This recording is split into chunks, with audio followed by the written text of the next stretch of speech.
Hey guys, tonight we're heading back into the smoke-filled corridors of Manhattan's courthouses, where the walls were too thick for daylight and the files never stayed in one drawer for long.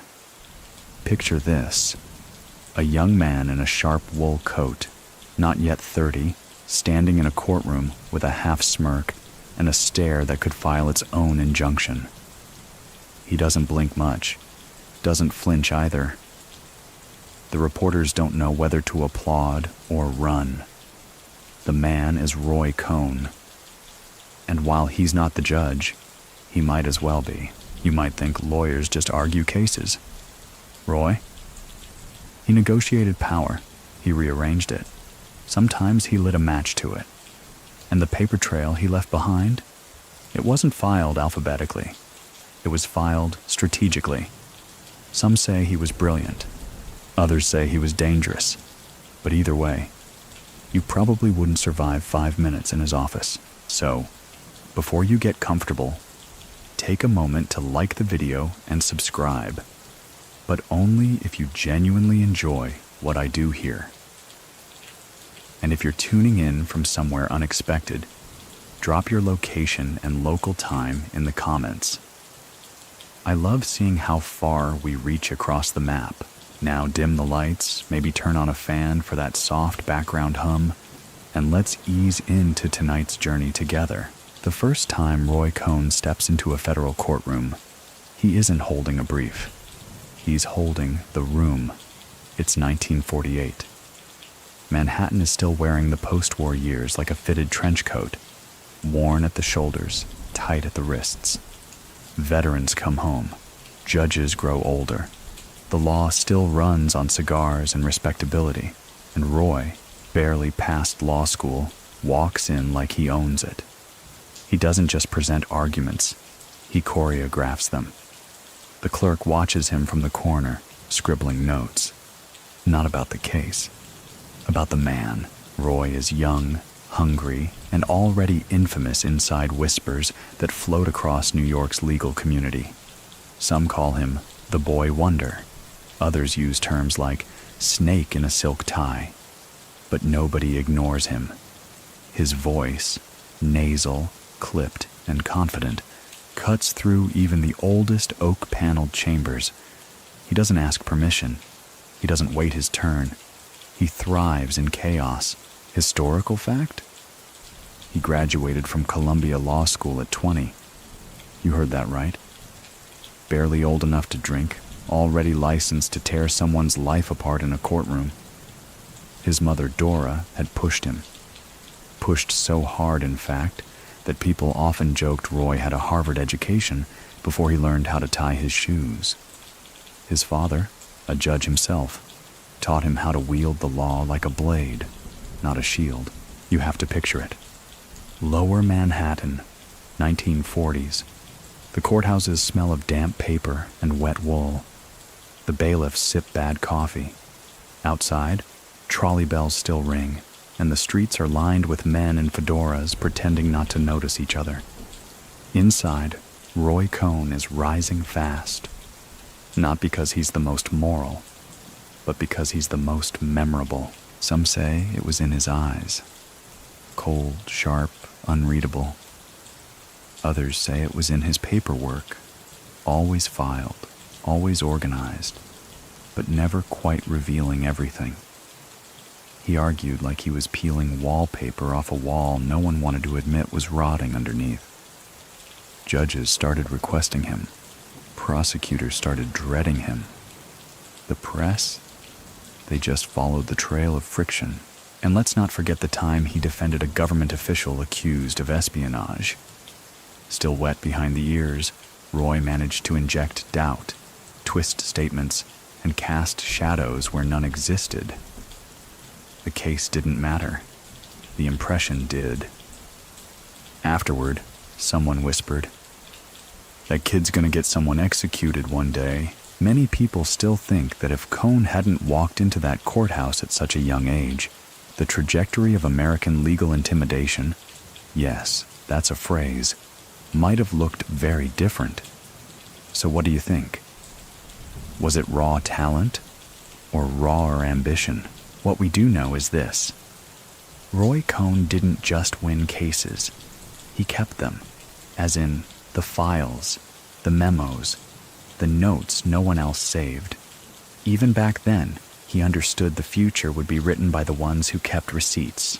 You remember what we said about the files, right? They start here, in a drawer barely big enough for a few folders. But by the time we reach the end of this journey, well, let's just say that drawer is going to need its own legal team. He walks out of that courthouse with his first major win and a half-dozen new enemies. And the city? It tilts slightly in his direction. The whisper networks expand. Judges mention him over dinner. Secretaries lock filing cabinets when he enters the building. One defense attorney even jokes, "If I ever see that kid across from me again, I'm taking the stairs and pretending I forgot my briefcase." Roy doesn't laugh, he just makes a note. That's how it begins. Not with fireworks, not with scandal, but with a young man standing in a courtroom, cataloging everyone's weaknesses like he's collecting stamps. And by the end of that year, more than one lawyer in Manhattan is looking over their shoulder and wondering what Roy Cohn is doing with all those files. Bronx mornings aren't known for being gentle. The trains rattle before the sun finds its stride, and the buildings, with their chipped brick and reluctant warmth, seem to exhale the sighs of last night's arguments. That's where Roy Marcus Cohn is born, on February 20th, 1927. Not exactly into struggle, but certainly within earshot of it. His childhood isn't spent dodging hardship like many in his borough. In fact, the Cohn household is a fortress of comfort, complete with a housekeeper, a chauffeur, and a mother who treats Roy less like a son and more like a lifelong project.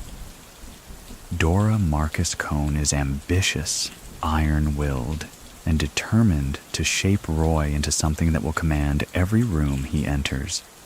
Picture a Broadway director, but the stage is her son's future. Every piano lesson, every elocution drill, every social connection, they're all brushstrokes on her masterpiece. Roy's father, Albert Cohn, is a respected judge, quiet, intelligent, and rarely the one steering the family's emotional ship. That's Dora's job. Roy, for his part, doesn't push back. He adapts early, learns to read the room, reads people faster than books. His favorite game? Winning at adult conversations. By 8, he's reciting political jokes. By 10, he's listening in on his father's phone calls and memorizing case names like baseball stats. The Cohns host dinners with state senators and appellate court justices, and Roy becomes the unofficial maitre d' of ambition. He doesn't speak unless it's strategic, and even then, he times it like a chess move. His school teachers describe him as brilliant, if a little manipulative. His classmates just call him weirdly confident. He finishes high school years ahead of schedule, not because he loves school, but because it's the next step toward the courtroom he's already been daydreaming about. Mainstream historical fact? Roy enrolls at Columbia University at age 16 and completes both his undergraduate and law degrees by 20. Let that settle in. 20 years old and already a licensed attorney in New York. If you're picturing textbooks and all-nighters, you're off. Roy isn't the coffee-fueled, hunched-over-the-library kind. He coasts through lectures, charms professors, and turns every essay into a tactical operation. Still, there's a shadow following him. Even then, he rarely mentions friends, doesn't bring people home, keeps secrets like heirlooms. Some classmates say he seemed older than his age. Others just call him impossible to read. He's the kid who always knows the test answers, and somehow also knows your father's profession and your mother's maiden name. And in his quiet moments, which are rare, Roy watches his father at the courthouse, not in admiration, but in analysis. How he moves, how he wins, how he files paperwork with a certain rhythm. He begins to copy it, not out of love, but because power, even silent power, is worth replicating. There's a story that floats around Columbia's campus during Roy's final year. A professor assigns a paper on judicial ethics. Roy submits a case analysis so pointed, so cynical, that the professor calls him into his office, not to reprimand him, but to ask, "Is this how you really see the system?" Roy shrugs. Only the parts that work. Many people still think that Roy's legal instincts were less about law and more about leverage. So what do you think? Was he a prodigy of the system? Or just the first to treat it like a game he could cheat better than anyone? By graduation, he's not celebrating. He's planning. He already has connections in the DA's office. Already has lunch meetings with judges who shouldn't be lunching with recent grads.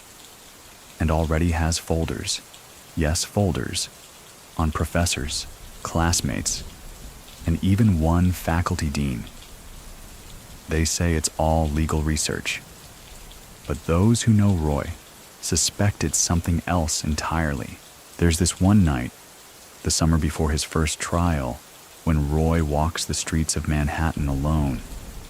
He stands outside a courthouse at 2 a.m., watching the janitor mop the floor behind the glass doors. Not moving, not speaking, just watching. Like he's casing the building not for theft, but for possibility. He doesn't go to parties. He doesn't date. His circle is tight, controlled, and mostly composed of people who owe him favors. At 21, he looks 40 in the right light, and that's just how he wants it. He starts attending small legal mixers, always showing up overdressed and undersmiling. His reputation spreads in whispers. That kid Cone, he doesn't blink. And that becomes his signature. Never the loudest in the room, but always the one you remember after the lights go out. It's around this time that Roy begins documenting everything. Notes on conversations, copies of letters, carbon duplicates of anything he ever signed. One colleague jokes, Roy could blackmail half the city and still have enough paperwork left to wallpaper his office. It's meant as a joke, but no one laughs too hard. Dora watches with pride, of course. She sees her creation unfolding exactly as planned. Albert, the father, remains distant, offering the occasional nod of approval, but never quite stepping into the picture. Roy doesn't mind. Affection was never the currency they dealt in. Then comes his bar exam, passed on the first try. No drama, no delays, and no celebration dinner. Instead, Roy files for access to a series of closed court records, just to study precedent, he claims. But one judge notes the names on the files requested, all politically connected, all conveniently useful. And just like that, Roy Cone is an attorney in New York. Not just on paper, but in posture, presence, and ambition. The city doesn't know it yet, but something cold and calculated has joined its bloodstream. At 22, Roy isn't building a career. He's building leverage. The law, to him, isn't justice. It's language. And Roy Cone is already fluent. There's a certain audacity to being a lawyer before you're old enough to rent a car. At 17, most kids are worrying about prom dates or acne flare-ups. Roy Cone, on the other hand, is halfway through law school, already memorizing courtroom procedures and scouting which judges smile too much. He's attending Columbia Law, but you'd be mistaken to think of him as a student in the traditional sense. Roy doesn't debate in study groups or bond with classmates over lunch. He circles people like case studies, quietly evaluating their weaknesses, jotting mental notes like footnotes he might one day subpoena. Professors admire him but don't invite him for coffee. He corrects their hypotheticals in class, not rudely, just efficiently, with the air of someone who knows the statute by memory and the loophole by instinct. By his third semester, Roy starts visiting courtrooms between classes, not as a requirement, just watching, learning. He doesn't sit in the back. He perches near the front like a hawk in a tailored blazer, hands folded, eyes flicking back and forth as lawyers fumble or stammer.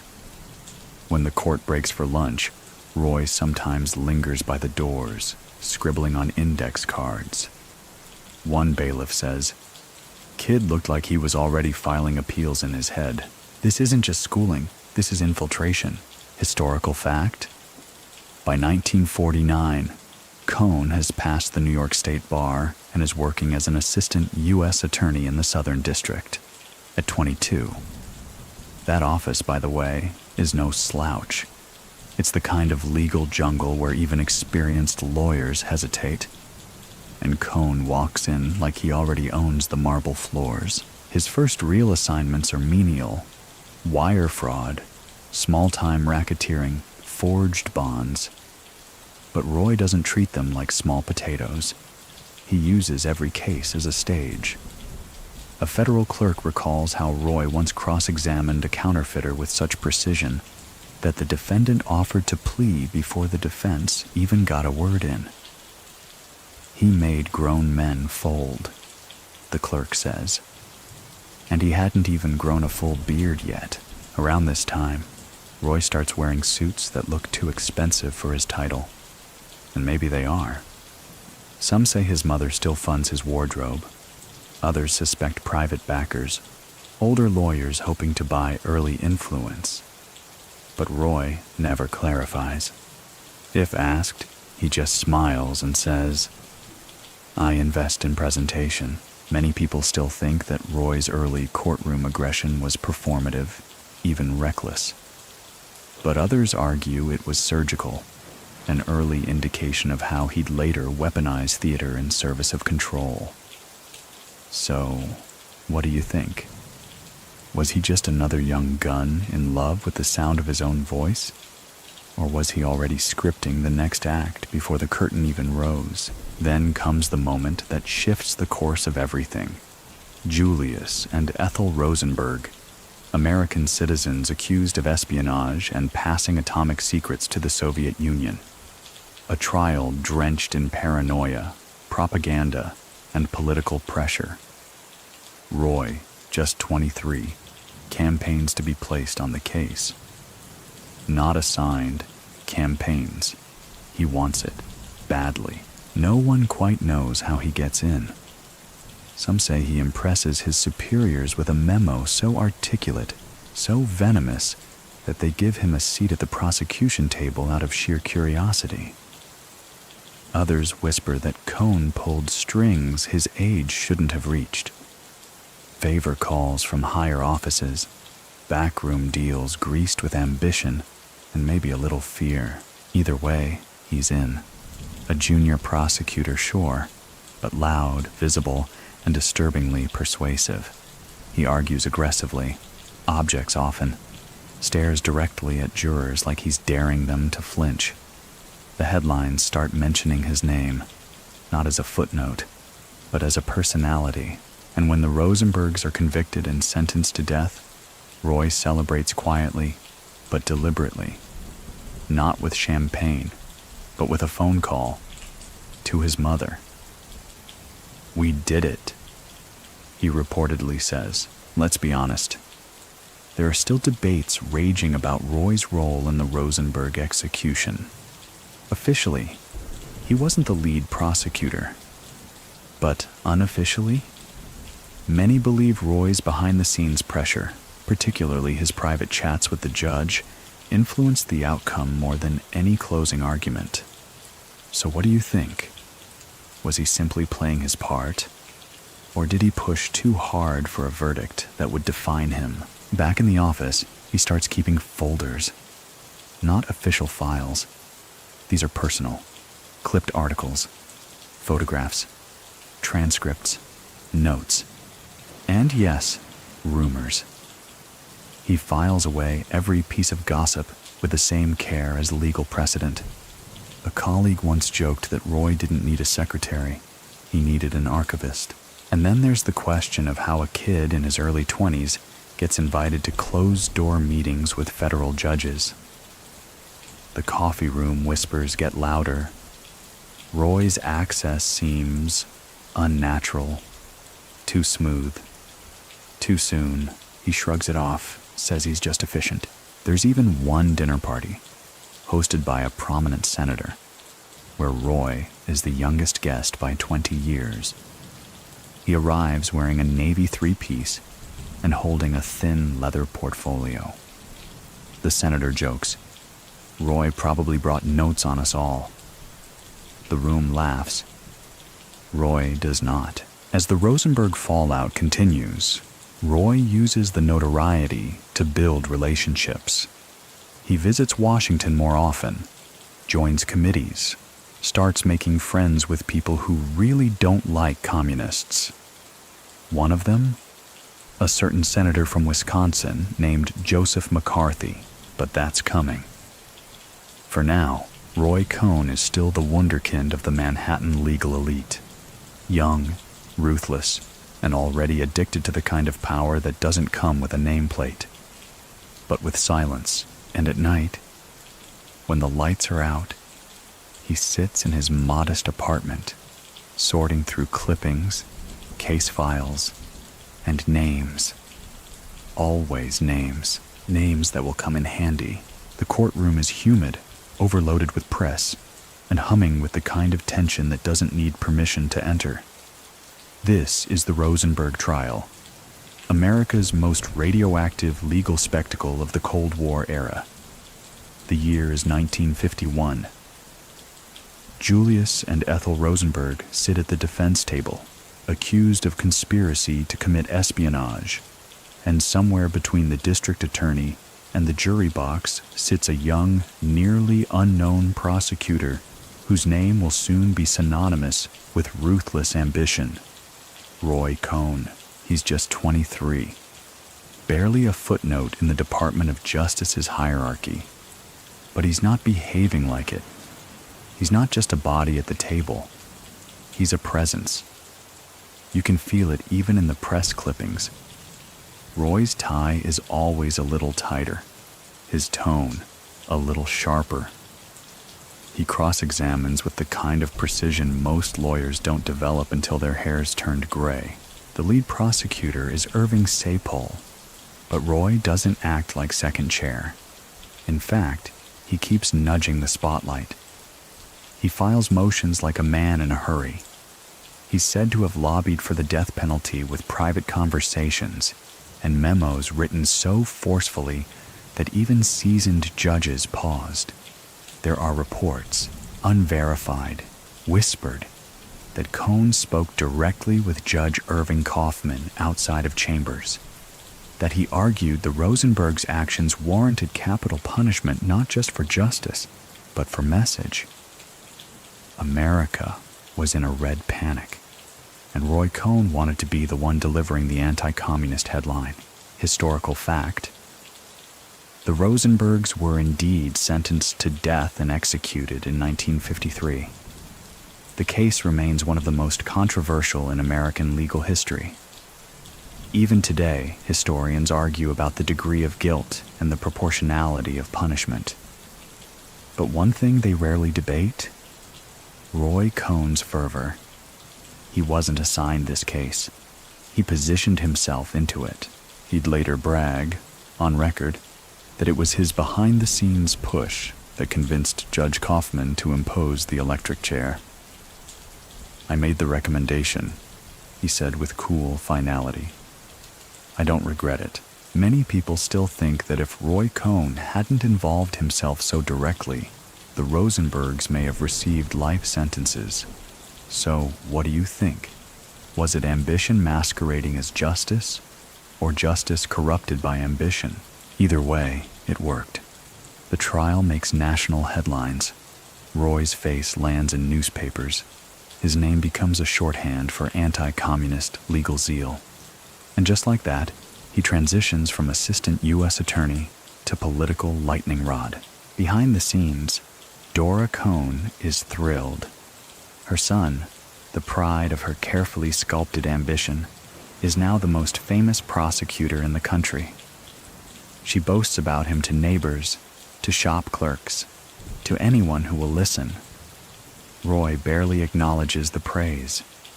He's already planning the next move, and then, like a cue from offstage, the phone rings. On the other end, Senator Joseph McCarthy's office. They're building a legal team for a new anti-communist crusade, congressional hearings, federal investigations. Roy's name keeps coming up. It turns out, he's developed a reputation not just for prosecution, but for bloodless focus, for knowing which legal buttons to push and when to twist them. He's summoned to D.C. for a meeting. The moment he arrives, people take note. He's still in his 20s, but he walks like someone used to being followed. The staffers around McCarthy are mostly older, gruffer men, veterans of the bureaucracy. Roy stands out. He's younger, sharper, dressed better, and he never fidgets. McCarthy interviews him personally. They talk for hours, not just about communists, but about optics, headlines, how to phrase a question in a way that sinks like a dagger and echoes like thunder. Roy doesn't just speak fluently, he thinks in strategy, and McCarthy is sold. There's a brief hiccup, though. J. Edgar Hoover, the iron-lunged director of the FBI, prefers another candidate. David Schein, a wealthy, photogenic, anti-communist crusader and friend of Roy's. McCarthy considers hiring both, which he does. Now, Roy Cohn and David Schein are working side by side on Capitol Hill under the banner of McCarthyism.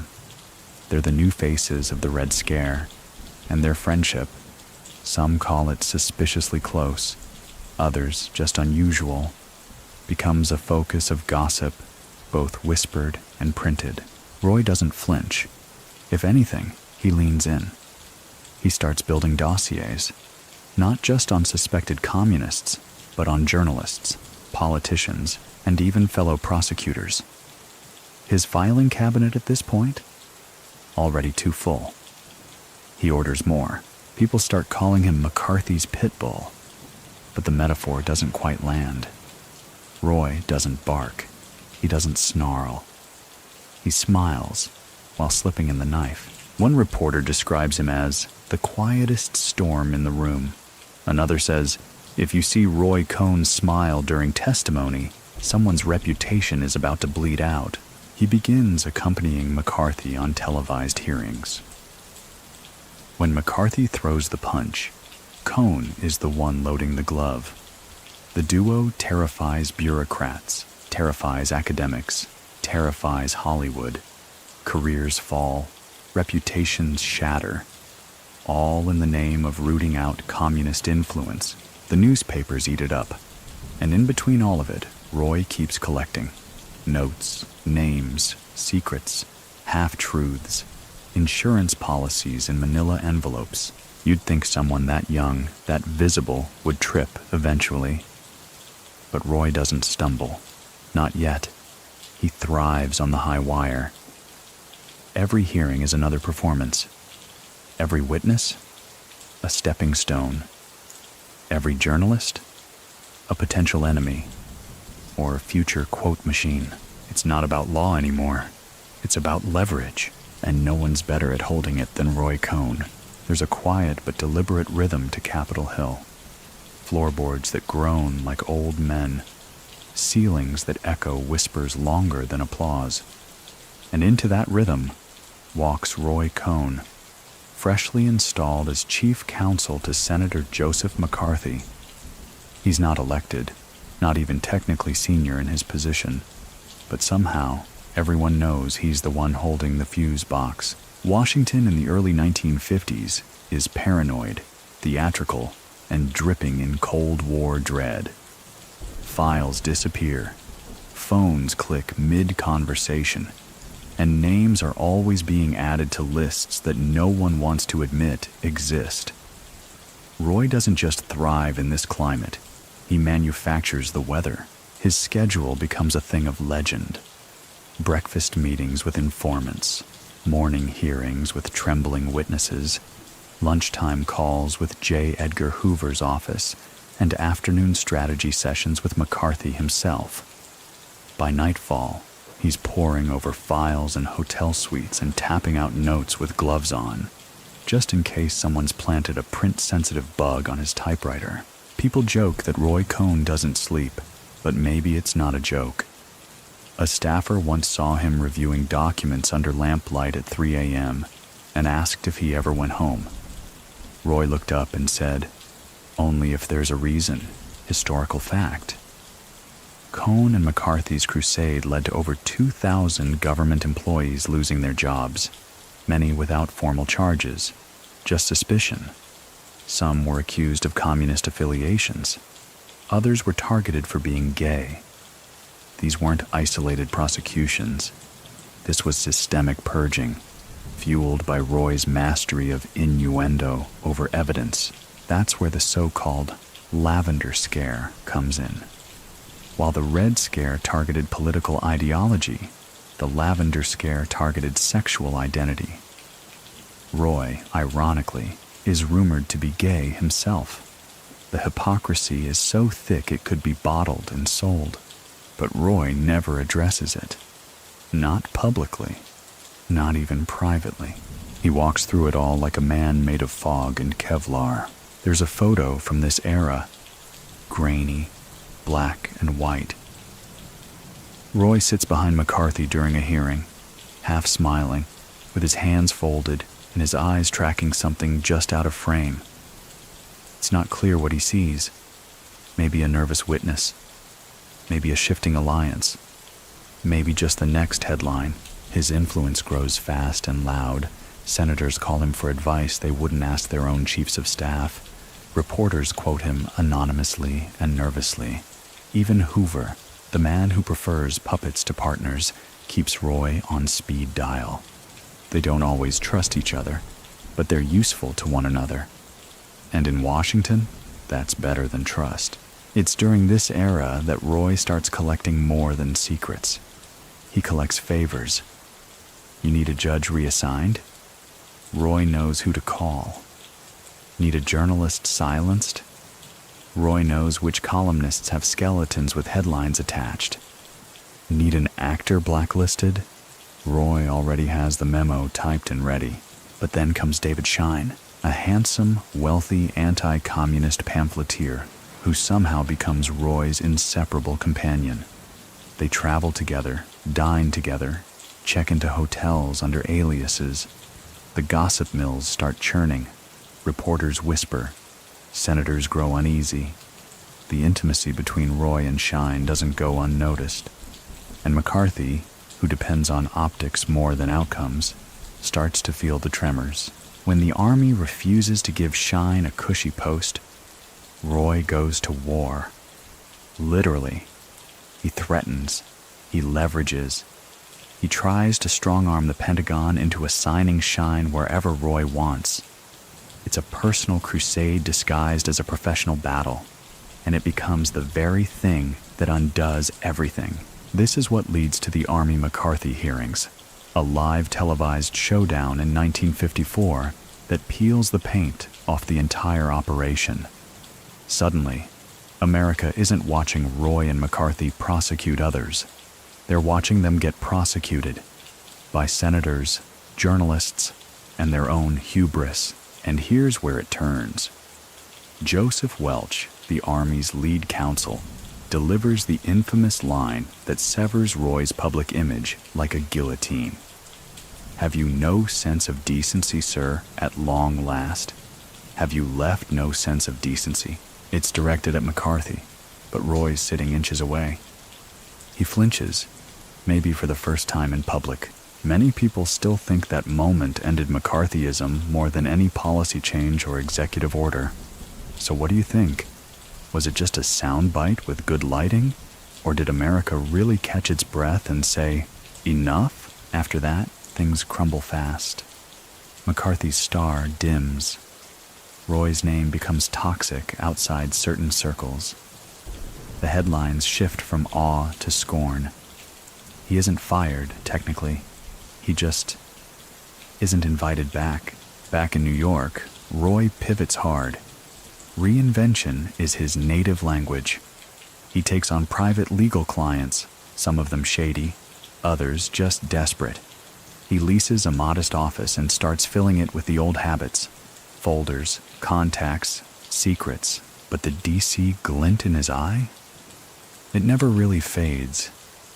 He keeps the photos, keeps the files, keeps the Rolodex coded. And if anyone asks about the hearings, he says the same thing every time. We were doing what had to be done. No apology, no regret. Just a low chuckle and a look that says, "You weren't there. I was." And somewhere in a locked drawer, Roy still has the Shine correspondence. Still sealed, still private. Because even after decency made its plea, Roy Cohn never let go of the files. It's late 1954. Washington no longer returns his calls.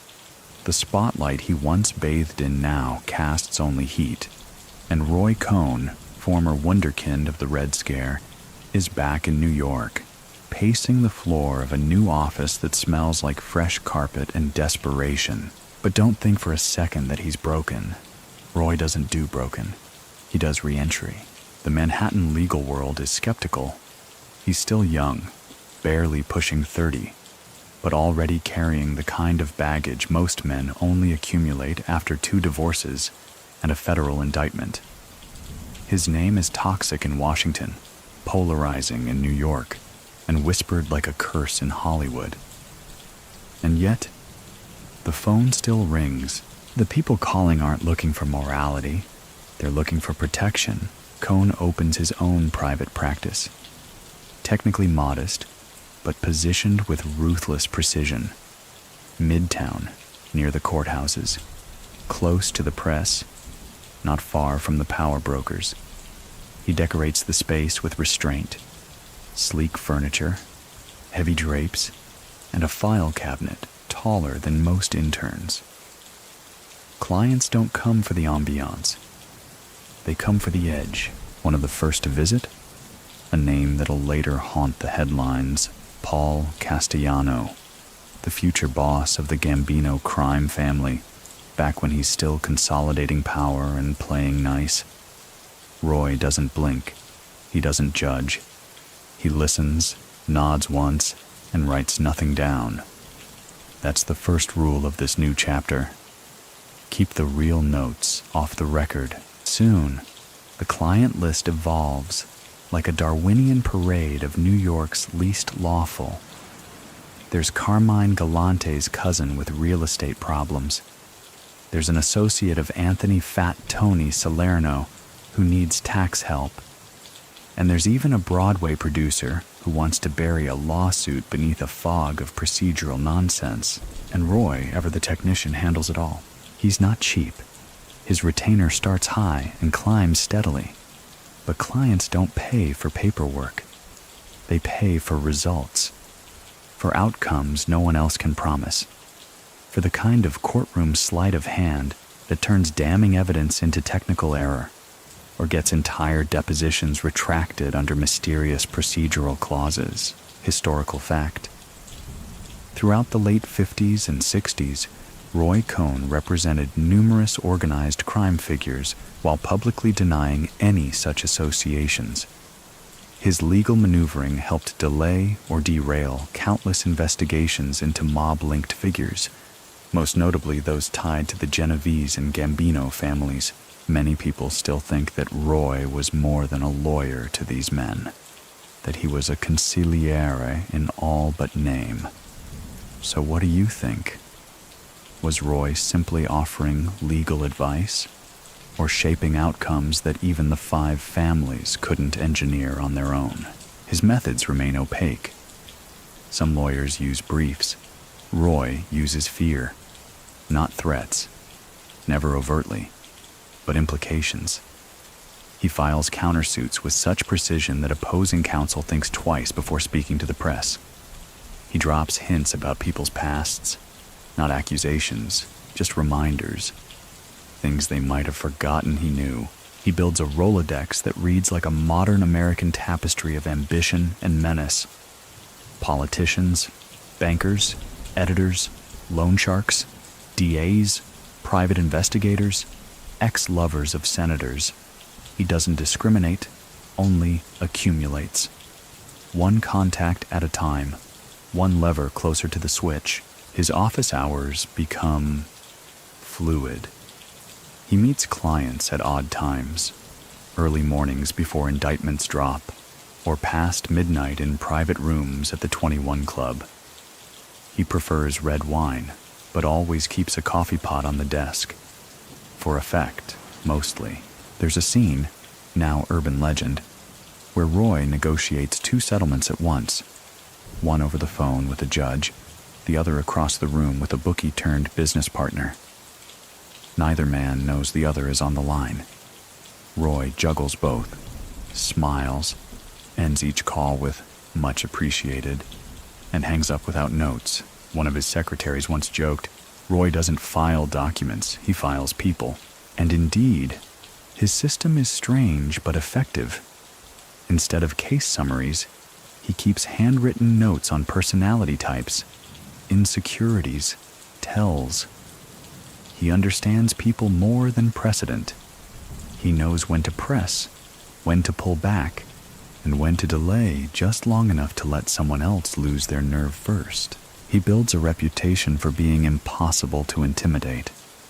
FBI agents start avoiding interviews where Roy is present. Judges grow nervous when he walks into court without a briefcase, because that means he doesn't need one. He also learns to manipulate the press. Carefully. He develops relationships with certain columnists, feeding them stories when it suits him, leaking half-truths that keep his enemies defensive, and the public unsure of which version of Roy to believe. One journalist writes, "Cohn operates like a rumor with legal stationery." He relishes that quote, and yet there's always something just beneath the surface. Attention. Roy doesn't trust easily. He hires staff in layers, rarely letting anyone access the full picture. He keeps multiple safes, encrypts his phone calls with analog tricks, never lets a visitor sit where they can see his notes. It's around this time that Roy also begins crafting his myth. He tells people stories about his time with McCarthy, some true, others embellished. He drops names in passing, mentions favors he's done for a certain senator or a certain newspaper editor. Always vague, always effective. If someone doubts him, he shrugs. You're welcome to try it your way. They never do. Clients love him. Judges tolerate him. Opponents hate him. And Roy just adds them all to the files. The lobby of Roy Cohn's Midtown office becomes a kind of theater. People sit in silence, pretending not to notice each other. A union boss with a pending indictment leafs through a 2-day-old newspaper. A socialite with a slander case fiddles with her sunglasses. And then there's the mobster. No name, just a gold pinky ring and a cigarette he won't light until he's out of sight. Roy keeps them waiting just long enough to remind them who holds the clock. Inside, his office is a war room of silence and velvet. There's the faint tick of an antique clock, the smell of espresso, and file cabinets that may or may not be alphabetized, depending on what kind of leverage the day requires. He meets clients with a calm that unsettles them. There's no small talk. Just a glance that says, "You called me." Not the other way around. By the early 60s, Roy Cohn has become a lawyer of last resort. He's not the guy you hire when you want a fair trial. He's the guy you call when fairness is no longer the goal, just survival. His clientele spans the social spectrum. On Tuesday, he's advising a mob-connected trucking company on how to avoid union scrutiny. By Thursday, He's drafting cease and desist letters for a television host caught in a defamation scandal. The weekends? Reserved for brunches where senators whisper favors and Broadway producers share their financial sins between mimosas. Roy doesn't blink. He never does. He thrives in contradiction, representing mob bosses while casually advising anti-corruption committees, hosting cocktail parties where judges and felons breathe the same air, both wondering who Roy's really loyal to. The answer, of course, is neither. He's loyal to leverage, historical fact. During the 1960s and 70s, Roy Cohn represented a staggering array of clients, including Carmine Galante, Anthony Fat Tony Salerno, Francis Cardinal Spellman, and even Studio 54's co-owners. Each came to him for different reasons, but all left knowing that Roy's loyalty wasn't personal. It was transactional. He becomes known for what insiders call strategic dirt banking. He stores away details, not always illegal, but always damaging. A mistress here, an offshore account there, a falsified resume, a bribe that didn't go through clean. Nothing immediate, just potential. He files it, keeps it, waits, sometimes for years. One assistant swears that Roy had a file labeled just in case. No client name, no case number, just clippings, photographs, handwritten notes in blue ink. She asked about it once. He replied, "Everyone's got something. Some just haven't remembered yet." This is also the era when Roy's lifestyle becomes harder to ignore. He's seen dining with fashion designers, laughing too long in the company of beautiful young men, slipping into Manhattan's more private nightclubs after hours. The whispers about his sexuality grow louder, but they never seem to touch him. He jokes about rumors with the same tone he uses to dismiss subpoenas, bored, amused, and faintly threatening. He dates women publicly, appears at galas with actresses on his arm, but it all feels performative, curated like his tailored suits. The truth, whatever it is, stays sealed behind that signature grin. David Shine is long out of the picture. Married now, a businessman. But Roy still keeps his photograph in a drawer under a stack of legal memos. No explanation, no label, just memory, preserved like evidence. Many people still think that Roy's refusal to come out, even as others did, wasn't just fear, it was strategy. So what do you think? Was his silence about self-preservation, or a cold calculation to keep power's grip unbroken? Because in Roy's world, vulnerability is a liability. Even the way he talks has changed. Gone are the clipped legalisms. Now he speaks in phrases that sound like lines from a noir screenplay. You can't lose if the jury doesn't understand. Or, delay is just a quiet kind of victory. These phrases spread, repeated by associates and clients like gospel. There's another, one that sticks more than the rest. I don't want to win. I want the other guy to wish he'd never started. And he means it. Roy begins hosting private dinners in his apartment, just a few guests at a time. Wine, classical music, laughter. Then, inevitably, the topic turns to someone not in the room. A judge's temper, a reporter's hidden past, a senator's wife's secret vacation. He says these things softly, like bedtime stories, and the table leans in every time. It's around this point that he stops just being a lawyer. He becomes something else. Not a mobster, not a politician, but a broker of favors, of silence, of delay. One former client said, "Roy doesn't break the law. He just makes it walk in circles until it forgets where it started." And still, the files grow. Another cabinet appears in his office, then another. Some marked with initials, others just symbols. He jokes that if the FBI ever raids his place, they'll need lunch and a nap halfway through. What they don't know is that half the files aren't about his clients. They're about other people's. He keeps tabs on prosecutors he's never met, judges he's never argued before, journalists who've never written about him, but might. It's not paranoia, it's preparation, because in Roy's world, the most powerful document isn't a verdict. It's a file no one knows you have. A courtroom can be many things: stage, confessional, battlefield. But when Roy Cohn walks into one, it becomes something else entirely. A demonstration, not of justice, but of control. By the mid-1970s, Roy is no longer the boy wonder. His hair thins, his voice rasps a little harder, and the lines around his eyes carve deeper. But don't let the appearance fool you. His sharpness hasn't dulled. If anything, he's meaner, quicker, less patient with the niceties of legal theater. Judges recognize him before he speaks. Opposing counsel often comes armed with backup: co-counsel, paralegals, sometimes prayer. One federal prosecutor says, "You don't argue against Roy, you survive him."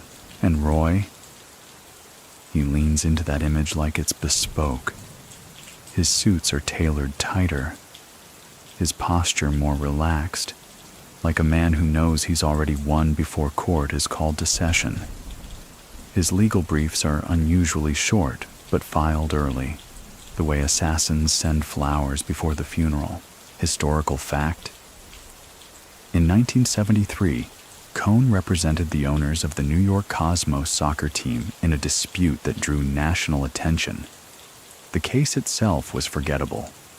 What wasn't forgettable was how Roy maneuvered around discovery rules, withheld critical documents with legal sleight of hand, and still managed to settle on terms favorable to his client. The judge reportedly shook his head and said, "Only Roy could do that without technically lying." Many people still think Roy's genius wasn't in knowing the law. It was in knowing how slowly the law moved, and how easily you could outpace it with the right kind of pressure. So, what do you think? Was it brilliance, or just a man who saw the courtroom as a poorly run casino? This is also the era when Roy begins using lawsuits as weapons, not defense, not even offense, deterrence. A journalist pokes into a client's finances? File a libel suit. A former employee threatens to testify? File a breach of contract motion. With such vague language, it could mean anything. A rival lawyer starts circling? Roy files 2 suits, one real, one just to clog their calendar. This strategy, eventually dubbed papering, becomes his trademark. He doesn't need to win, he just needs to exhaust you, drown you, make sure you're too broke or too weary to keep fighting. He even admits this once, in a lowball voice across a Manhattan dinner table. "Litigation's not about who's right," he says. "It's about who lasts longer without blinking." The people sitting with him nod, but they don't laugh. Around this same time, Roy begins cultivating what can only be described as a double clientele. On one hand, the mobsters, Castellano, Salerno, Galante's surviving lieutenants. On the other hand, the Manhattan elite, real estate developers, art dealers, CEOs, each side pretending the other doesn't exist. And Roy? He plays concierge between their worlds. He introduces a builder to a union negotiator with known mob ties. He helps a media executive settle with a labor board official whose uncle once served time for racketeering. Roy doesn't view it as criminal. He views it as connective. A legal ecosystem built not on innocence, but on compliance. The irony is that he's becoming too powerful to prosecute, too entangled. One investigator comments, "You could indict Roy Cohn." but half the city would have to take the stand, and the other half would plead the fifth. By now, his office has become almost mythical. The two doors, one for clients, one for others. The multiple safes, some rumored to contain nothing but handwritten blackmail notes. The windows, always curtained. The phone line, always tapped. Sometimes by Roy himself. He begins burning certain documents after reading them. Not because they're incriminating, just because he wants people to wonder what they said. Power to Roy is 30% leverage and 70% ambiguity. He starts showing up in court less often, but when he does, the impact is volcanic. He speaks with a low, dismissive confidence, interrupts sparingly, but always to reframe the narrative. One day, after being told a judge may rule against his client, Roy leans back in his chair and says, "That would be unfortunate for the judge." The judge rules in his favor. Of course, not everyone's enchanted. The legal establishment starts murmuring about disciplinary action. Ethics complaints pile up like unpaid parking tickets. Bar investigators request interviews. Roy ignores most of them. When they show up at his office unannounced, he invites them in, offers espresso, and says absolutely nothing of value. One complaint reads, "Mr. Cohn appears to have no understanding of the distinction between legal advocacy and organized manipulation." He frames that letter, puts it behind his desk. Many people still think Roy survived so long in the legal world, not because he played fair, but because he never played by the same rules twice. So, what do you think? Was he immune to accountability? Or did the system just prefer its monsters well-dressed? His clients still adore him. Why wouldn't they? Roy doesn't promise innocence. He promises protection, and he delivers. Even when indictments come down, even when RICO charges loom, even when informants flip, Roy somehow finds the procedural loophole, the sympathetic judge, the lost affidavit. It's not always clean, but it's effective. And if someone pushes back too hard, Roy has one more trick. The whisper campaign. He'll never threaten, never write it down. But suddenly, a journalist gets a call about your tax issue from 10 years ago, or a councilman hears about your affair, or your daughter's private school receives a suspicious letter questioning your financial integrity. None of it traceable, all of it possible, because the files don't lie. The year is 1978, and Manhattan is humming like it always does. Horns, heels, and headlines. But inside the paneled quiet of Roy Cohn's office, the noise sounds different. It's not the city that's changing, it's Roy. He still moves with the confidence of a man who's never apologized, still shows up to court in handmade suits, still makes waiters nervous with how little he blinks. But there's a shift now, one only visible if you know where to look. The lines around his mouth tighten. He takes more calls from Palm Beach. He skips a few hearings, not because he's slowing down, but because he's reallocating energy. Enemies whisper that he's losing his grip. They don't say it twice. Roy still has files. Too many files. And even the people rooting for his fall know better than to throw the first stone. But it's here, in this late 70s twilight, that Roy begins something new. A deeper obsession with settling scores, not through court rulings, not through verdicts, but through erasure. Silence.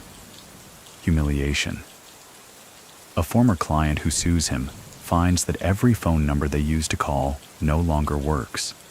A rival attorney suddenly faces an anonymous tax audit. A political columnist who questioned Roy's ethics loses a syndication deal and never knows why. Roy's fingerprints are nowhere near it, and that's the point. He starts referring to this practice as cleaning the files. His phrase, not legalese. It doesn't mean deleting them. It means making sure what's inside them is still sharp enough to bleed if ever needed. Historical fact? In the late 1970s, Roy Cohn was still officially practicing law, but the New York Bar Association had begun compiling ethics complaints against him, alleging misconduct, conflict of interest, even witness tampering. He dismissed it all as politics. In public, in private, he added the investigators' names to his files. Many people still think that, by this point, Roy's entire practice functioned more like a private intelligence agency than a law firm. So what do you think? Was he still a lawyer, or something more elemental? Because here's the thing. Roy doesn't just remember your mistakes. He remembers your fears. He keeps notes on who blushes when asked about their college days, who hesitates when asked about cash payments, who stares too long at a courtroom ceiling when asked if they've ever been involved in anything gray. He files those moments, just as valuable as any signed affidavit. Around this time, his circle narrows. Fewer big parties, more quiet dinners. The guest list changes. Fewer artists, more developers. Fewer mobsters, more men who own pieces of Midtown and still need someone to manage the occasional scandal. And then there's the new face, a brash, ambitious, self-promoting real estate developer who's turning downtown buildings into glossy headlines. A young man with too much press and too little polish. His name? Donald Trump. They meet through mutual acquaintances, some say at a benefit, others at the racket club. But however it starts, Roy takes a liking to him, not for his mind, but for his malleability. Roy sees something in Trump, a willingness to fight dirty and a hunger for image over substance. It reminds him of someone, himself maybe, or a younger, less cautious version of the power he once chased. Trump, for his part, is odd. Here's Roy Cohn, mob lawyer, power broker, courtroom magician, and he wants to represent him. What Roy offers is more than legal advice. He offers strategy, a playbook on how to weaponize lawsuits as deterrents, how to manage the press like a chessboard, and how to never, ever admit fault. It's less mentorship and more construction. Brick by brick, Roy helps build a persona that can't be punctured by facts. They become inseparable in public. Charity galas, ribbon cuttings, power luncheons. Roy is no longer the man whispering in senators' ears. Now, he's whispering into a future that doesn't even know it owes him. And yet, he never lets Trump too close.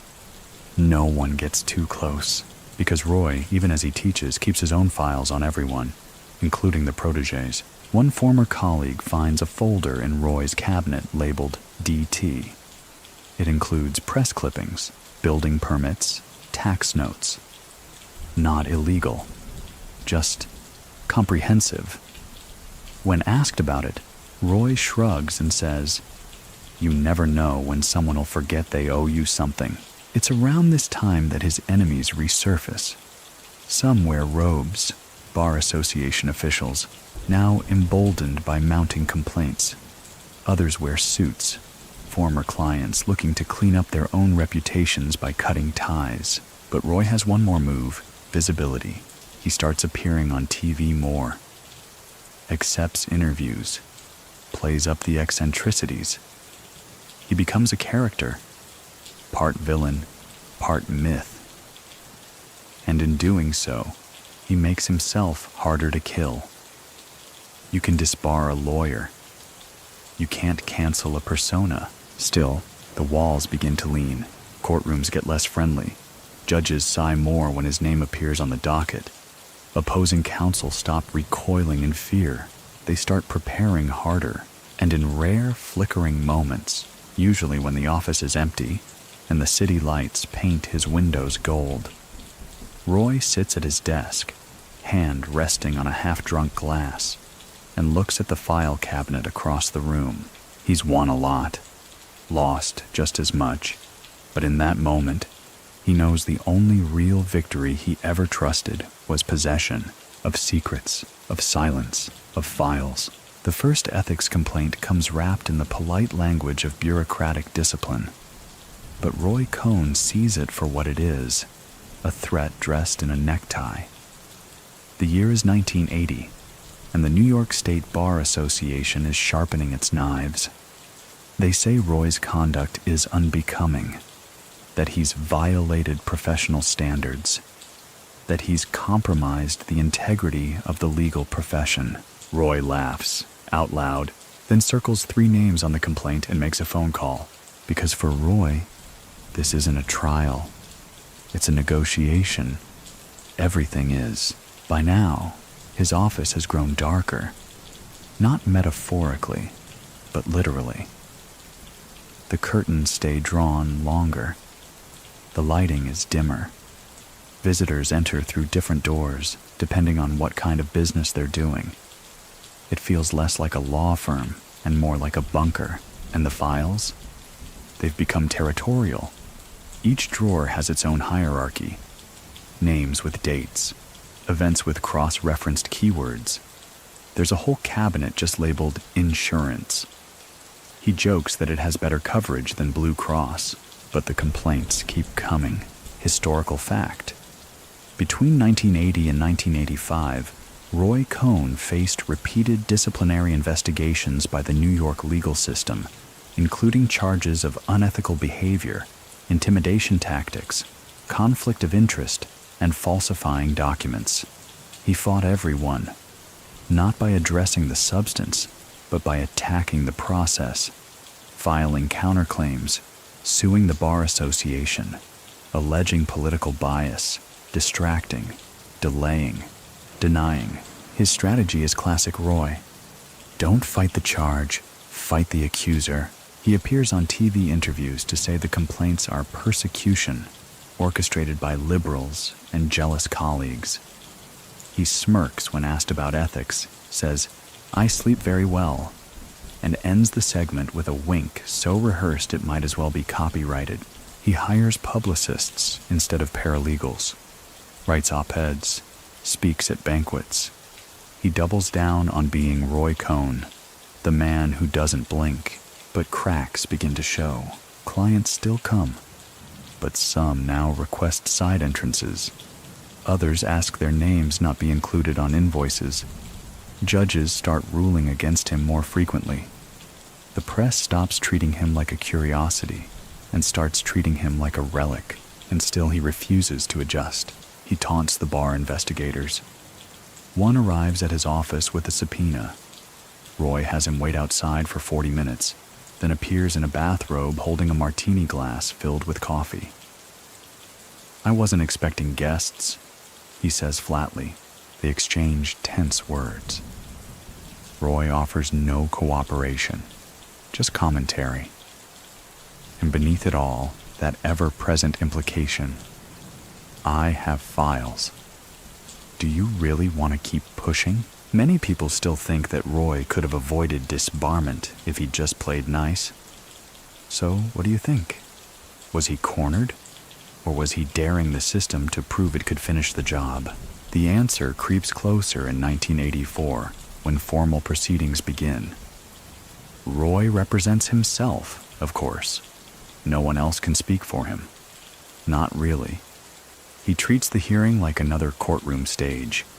He questions witnesses with disdain, cross-examines judges mid-ruling, mocks the clerks. It's theater, but this time it doesn't work. One former colleague says, Roy thought he could outwit gravity, but even he couldn't argue his way out of gravity's paperwork. Meanwhile, something else is happening behind the scenes. Something Roy doesn't talk about. Not even with his closest allies. He's getting sick. At first, it's fatigue. Then night sweats. Then sudden weight loss. He brushes it off, tells people he's just overworked, that the stress of fighting the bar is catching up to him. that he's fine. But the truth is that Roy is living in denial. Loud denial. Because admitting illness would mean admitting weakness, and weakness is the one thing Roy has never allowed, not even in private. Historical fact? Roy Cohn was diagnosed with AIDS in 1984, but publicly insisted he was suffering from liver cancer. He refused to acknowledge the disease, even as it advanced, even as the symptoms grew too obvious to mask. He still makes appearances, still hosts dinners. But now there's a new urgency to the way he talks, a sharper bite to his jokes, a thinner curtain between performance and panic, and still the files remain untouched. One night, a longtime secretary finds him in his office long after midnight. He's sitting at his desk, flipping slowly through a folder labeled Legacy. It's not legal paperwork, just newspaper clippings, photos, a few yellowed cocktail napkins with dates scribbled on them. He doesn't say anything, just closes the file and says, "Make sure no one ever finds this drawer after I'm gone." She nods, doesn't ask which drawer. The disbarment comes in 1986. Official, public. The New York Supreme Court states that Roy Cohn has been found guilty of unethical, unprofessional conduct and is no longer permitted to practice law. He dismisses the ruling, tells reporters, "Who needs a bar license anyway?" But it hits harder than he lets on. For a man who spent a life spinning power from silence, being formally silenced is a wound he can't bandage. Many think it's poetic justice. Others call it too little, too late. And Roy? He files the court notice away, not in a trash bin, in a drawer labeled Resolved. Summer in New York City can feel like a fever that never quite breaks. By 1986, Roy Cohn walks the streets of Manhattan like a man who's daring the weather to match him. He's paler now, thinner, but he still dresses like a courtroom is only 10 steps away, still nods curtly to doormen, still orders lunch like the waiter owes him an answer. But the world is tilting. Not rapidly, not violently, just enough that Roy can feel it. The disbarment should have ended him. For most lawyers, it would be a professional obituary. But Roy never saw the law as a career. It was always a tool. And you don't stop being dangerous just because someone takes your name off the door. What does change, though, is the access. The invitations slow. The press stops calling. A few clients still slip in through side entrances, but others vanish entirely, moved on, replaced, or simply unwilling to be seen with someone who no longer holds official weight. Roy responds the only way he knows how, by doubling down. He keeps the office open, keeps the staff on payroll, keeps dressing like an indictment is just around the corner, and he plans to greet it with a toast. But behind closed doors, the symptoms are harder to ignore. Fatigue creeps in like a draft under a locked door. His suits don't fit the way they used to. A cough lingers too long. Historical fact? In the final months of his life, Roy Cohn continued denying he had AIDS, telling reporters, friends, and even doctors that he was battling liver cancer. It was a deliberate fiction, one he never broke, even as the evidence consumed him. And still, the phone rings. Donald Trump still calls, seeking advice, seeking reassurance. Roy obliges. He always does. There's a strange pride in watching the young man he once mentored rise. But there's also a quiet irritation. Roy never wanted to be remembered as someone else's stepping stone. He wanted the whole staircase. He spends more time at home now, in his apartment lined with mirrors and marble. It's a space designed to feel expensive, not comforting. Even his bed looks like it's judging you. One night, A friend finds him staring at a wall of framed photographs. McCarthy, Shine, Hoover, Trump. No labels, just ghosts. "What are you thinking?" the friend asks. Roy doesn't answer, just lifts a glass and says, "Most of them owed me more than they gave." He still hosts dinners, though now the crowds are smaller. The conversation's quieter. No more war stories. No more legal puzzles to unravel over dessert. Just long silences and the occasional story told in half sentences, like he's preserving oxygen. The files remain locked, unopened, untouched. Some staff whisper that he started forgetting what's in them. Others say he knows exactly what's inside, but no longer sees a reason to open them. The leverage, after all, only works if you plan to use it. And Roy? He's finally running out of time. One evening, he pulls a file from the back of a drawer. It's labeled in his own handwriting, but the paper is curling with age. Inside, letters, unsigned, typed, just fragments of thoughts, confessions that read more like exercises than admissions. In one, he writes, "They mistook my silence for emptiness. It was always calculation." He burns it in a metal trash bin by the window, watches the ash swirl up toward the city lights. Many people still think Roy's refusal to acknowledge his illness wasn't about shame, but about narrative control. So, what do you think? Was it dignity, or a final act of denial scripted for no one but himself? In the spring of 1986, his health crashes. He's hospitalized, still refusing the label, still demanding tailored pajamas, still correcting the phrasing of doctors who ask too many questions. Journalists hover like vultures, hoping for a quote. He offers none, just a look that still contains fragments of the boy who once argued federal law before he could legally rent a car. Historical fact? Roy Cohn died on August 2, 1986, at the age of 59. The official cause of death was complications related to AIDS, though his obituary, at his insistence, listed liver cancer. His funeral is quiet by his standards. No press circus, no dramatic last statements, a few faces from the old days, some nods, some silence. Donald Trump does not attend, but somewhere, locked away, are the files, still sealed, still unnamed, still full of things that no one has ever said out loud. And that's the last trick Roy Cohn ever pulled. He made silence speak louder than confession. Death, for most, is a closing act. But for Roy Cohn, it was more like a curtain call no one was quite sure had ended. After his passing, the world didn't go quiet. It leaned in. There were rumors, of course. Whispers in law offices and at Upper East Side brunches. What would happen to the files? Who had the keys? Did anyone even know how many copies he'd made? The mystery didn't fade. It just metastasized. His office was sealed within hours of his death. A legal formality, they said. Inventory. Closure.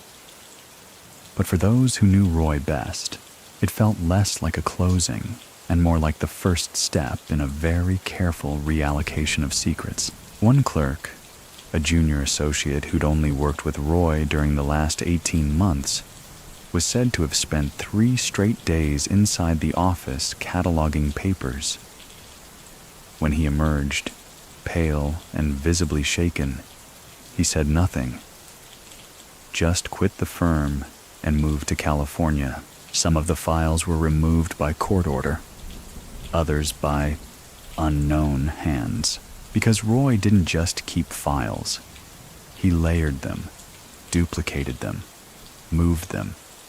Safe deposit boxes, private vaults, anonymous P.O. boxes.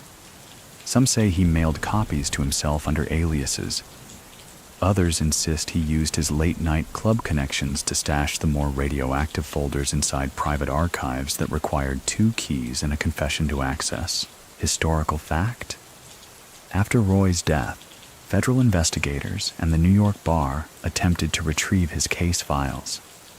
Many were incomplete or misfiled. Several were simply missing.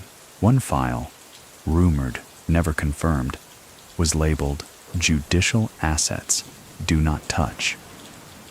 It reportedly listed judges, their rulings, personal scandals, and donation patterns going back 3 decades. No one has ever seen it. Some believe it was destroyed. Others think it's still out there, somewhere, behind a false drawer or under someone else's name. And then there was the G file. Allegedly, a master folder with details on Roy's most high-profile connections. Gambino, Galante, Giuliani, even G-men at the Bureau. Again, no proof, just whispers. Which is exactly how Roy would have wanted it. His apartment, when cleaned out, revealed strange relics.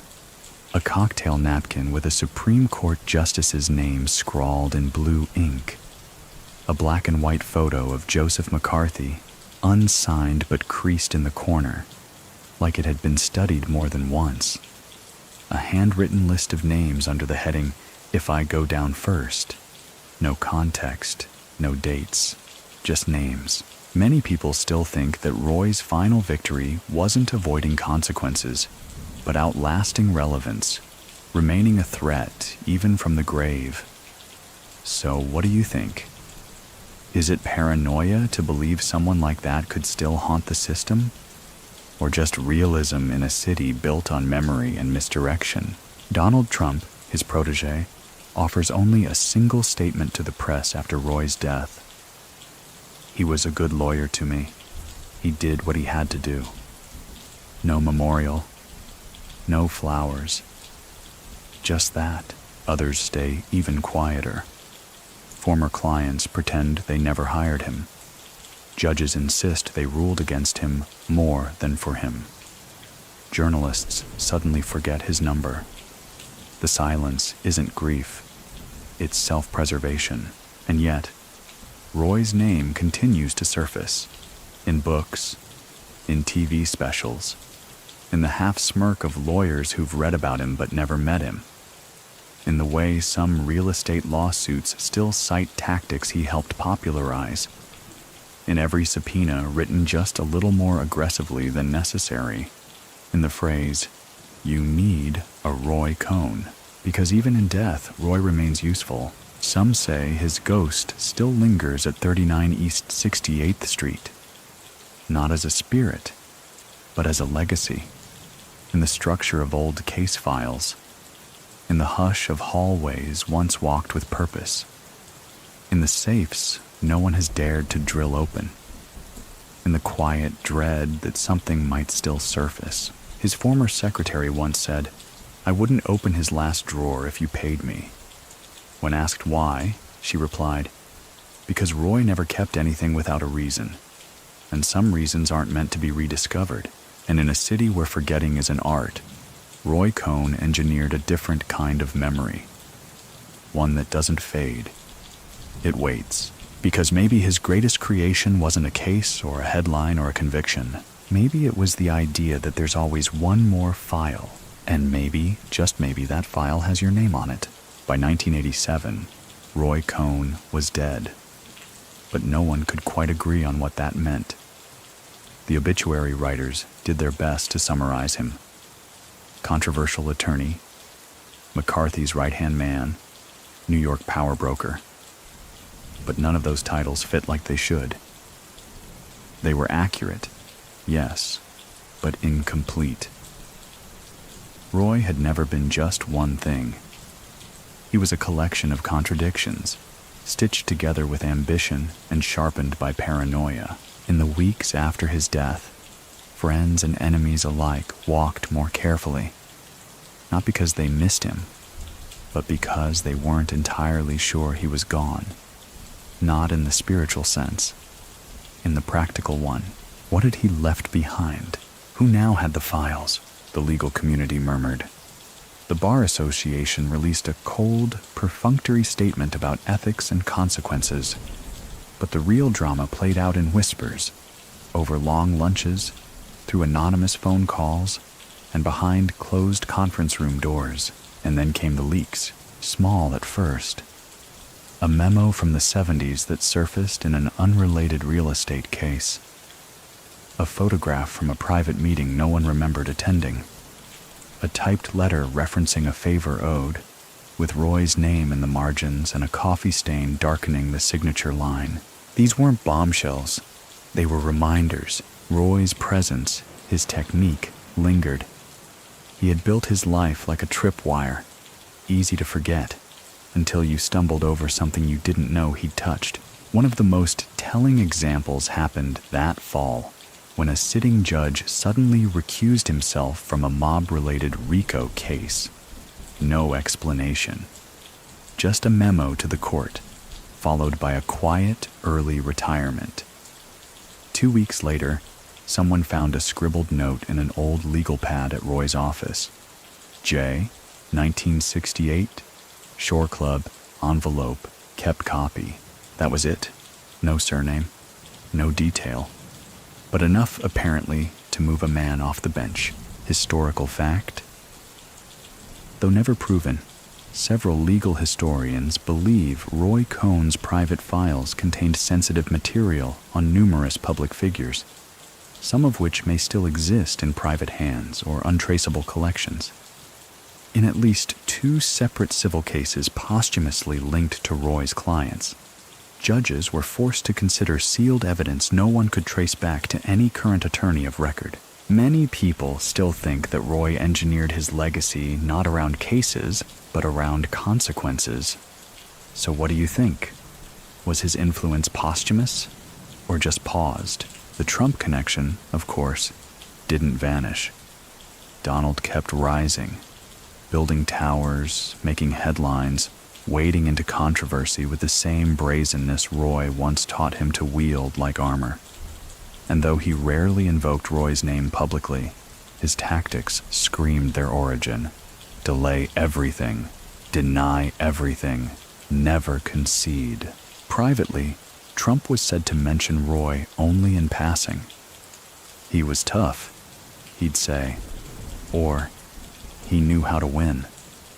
But those who were there during their rise together knew the truth. Roy hadn't just been Trump's lawyer. He'd been his blueprint, and yet, Roy's other protégés, the shadow clients, the whisper networks, the half-forgotten players in his ecosystem, faded more quickly. Some disappeared entirely. Others re-emerged, quieter, grayer, still using fragments of Roy's playbook, but leaving his name off the cover.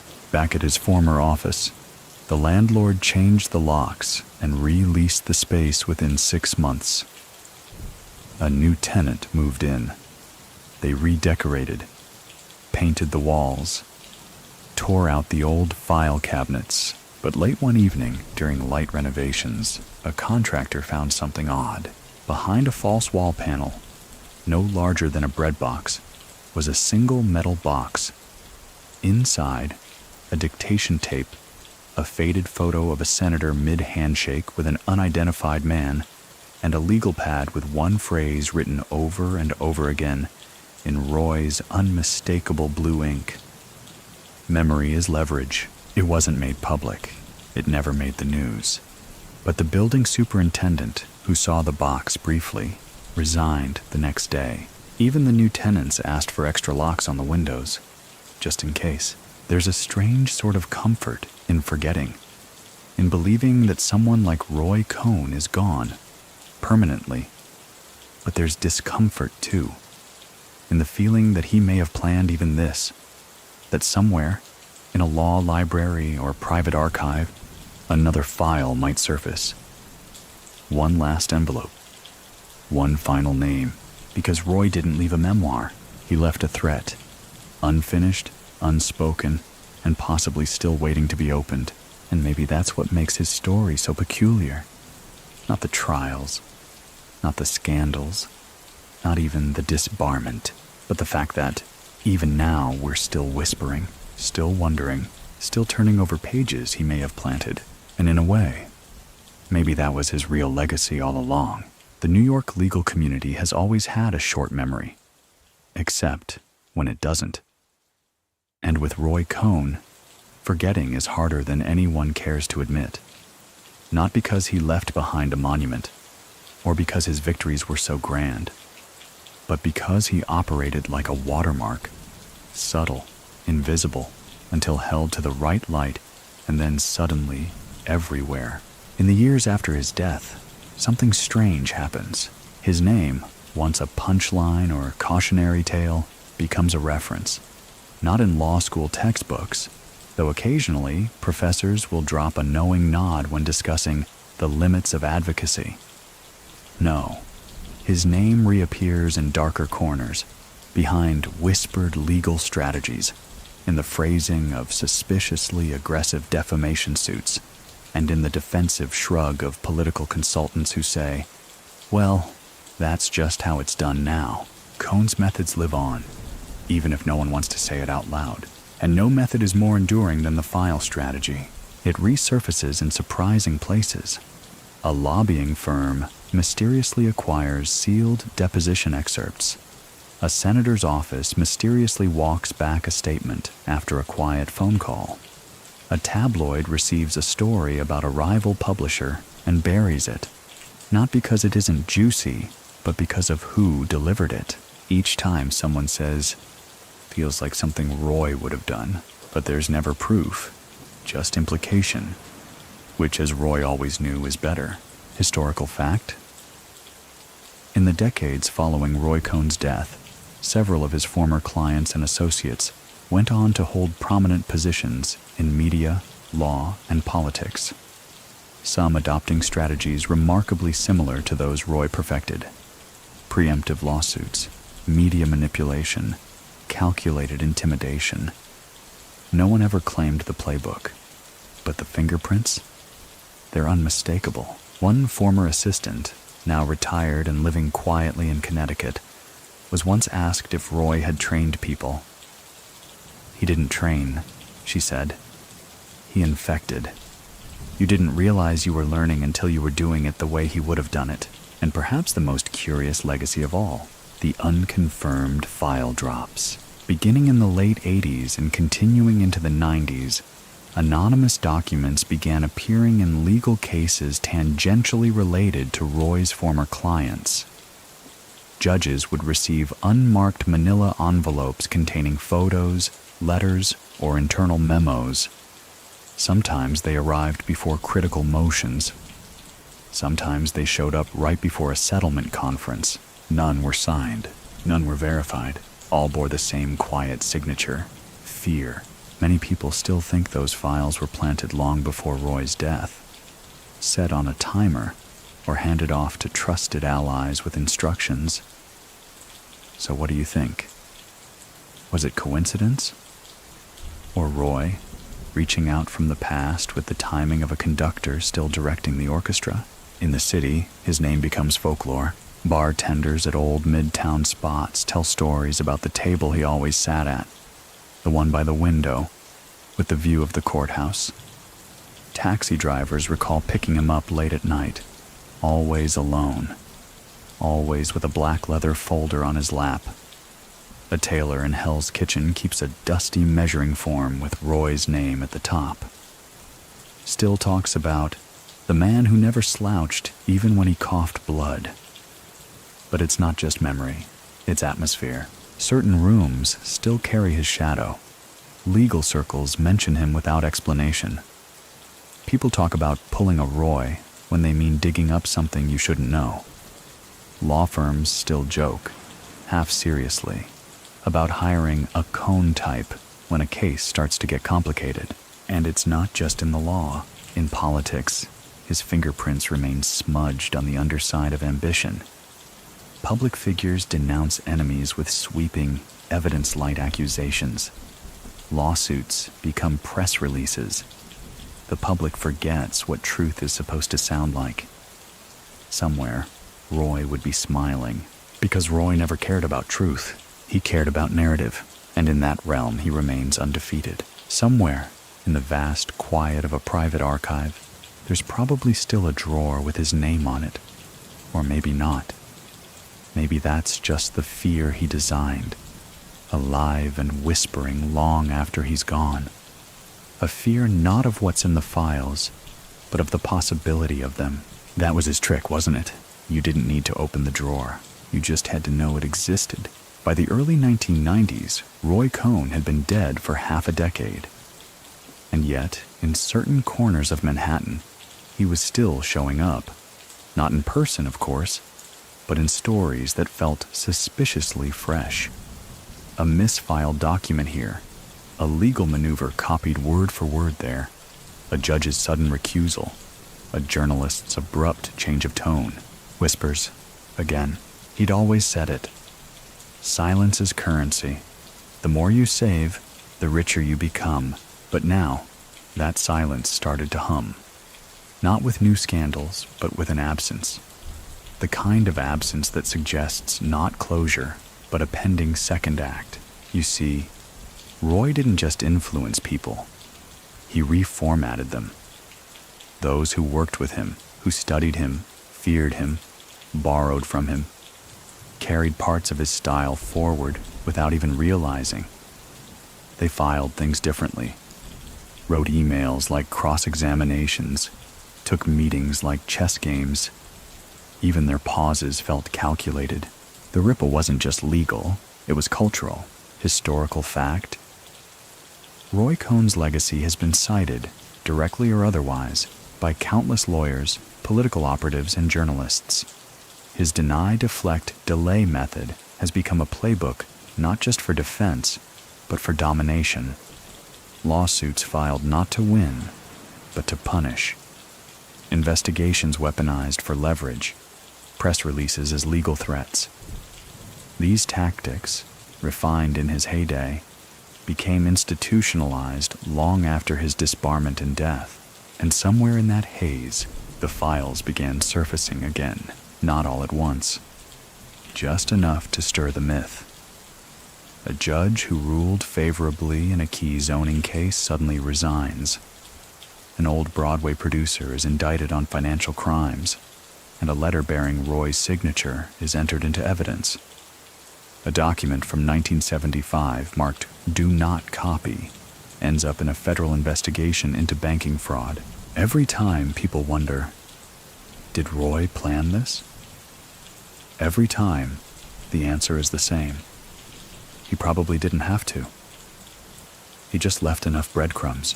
You remember the file marked "Legacy," right? The one he burned? Maybe there were more. Maybe that was just the one he didn't want anyone else to interpret. But others? He could have scattered them like seeds, each one waiting for the right season to bloom.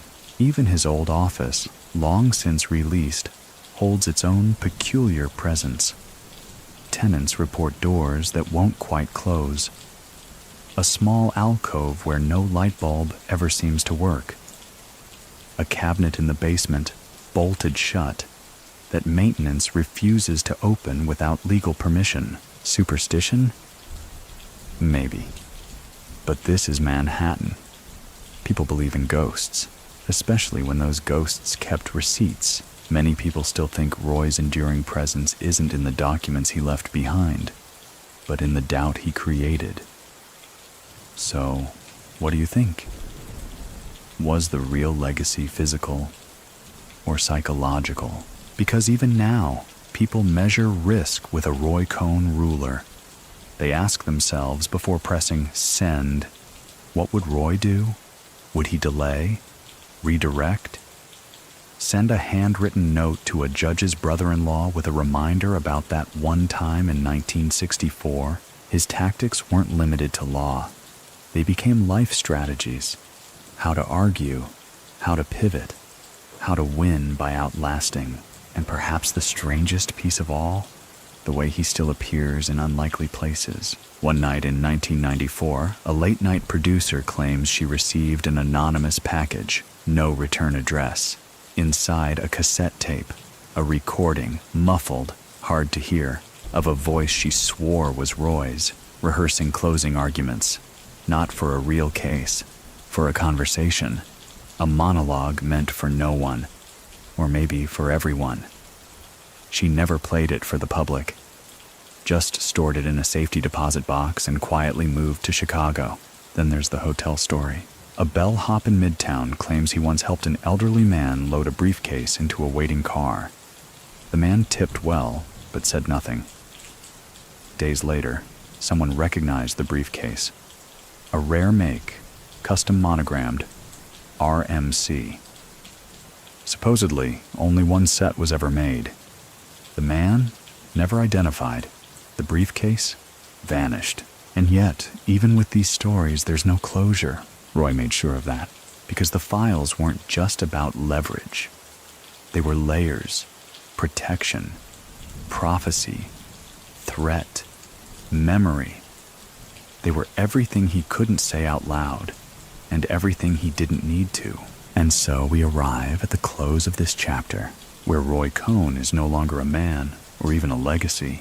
He is an echo, the kind you hear in an empty courtroom, the kind that makes you hesitate before deleting that email, the kind that reminds you just for a second that somewhere, somehow, someone might still be keeping notes. Now, if your eyes are getting heavier and your mind a little slower, that's no accident. Let's drift away from the noise, the marble hallways, the cross-examinations, the flickering headlines. Picture instead a desk, not large, just tidy, a leather blotter, a silver pen, a half-drunk scotch, no phone ringing, no one interrupting, just silence. Outside, Manhattan is asleep. The city's breath has slowed, and the names, those countless names in countless folders, have gone quiet too.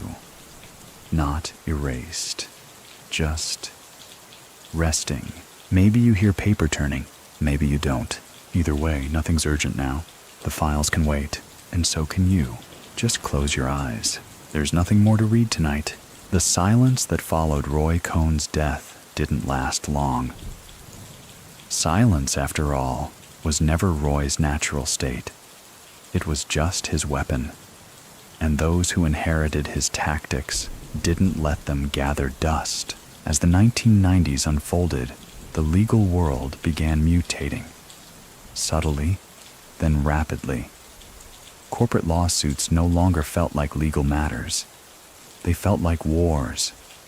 Media scandals began appearing with such surgical timing that one couldn't help but feel there was choreography behind the chaos. And in the middle of it all, lawyers were acting less like counselors and more like generals. Some of them never met Roy, but you could tell who had studied him. The term Cohnism quietly entered backroom legal vocabulary. It didn't mean representing the mob or making noise on Capitol Hill. It meant knowing when to move, and more importantly, when to make someone else move. It meant shifting pressure points until the building leaned your way. One high-profile attorney was overheard saying, "Roy didn't beat the system, he rerouted it, one motion at a time." Meanwhile, in New York, the quiet reemergence of Roy's name happened in the most unexpected place. Real estate. Developers who had once whispered with him in the corners of cocktail parties now wielded lawsuits like zoning permits. Eminent domain arguments surfaced overnight. Permits disappeared. Political donations aligned like chess pieces. And somewhere in the background, a familiar strategy played out. Delay, deny, dominate. Donald Trump, Roy's most high-profile protege, had taken those lessons and exploded them across the skyline. Not just in towers, but in courtrooms, reporters noticed. Biographers, too. Every time he sued a contractor, delayed a subpoena, or attacked a journalist in public, someone would write, "Sounds like Roy. Historical fact." Trump, after Cohn's death, would go on to hire other lawyers, but none earned his loyalty the way Roy had. When once asked in an interview why he admired Cohn so much, Trump replied, "Because he would do anything. He got things done." That quote was clipped, archived, and filed. Somewhere, someone probably put it in a folder and labeled it posthumous influence, because Roy wasn't just missed, he was mirrored. But not all echoes are flattering. As Cohn's methods spread, so too did the corrosion.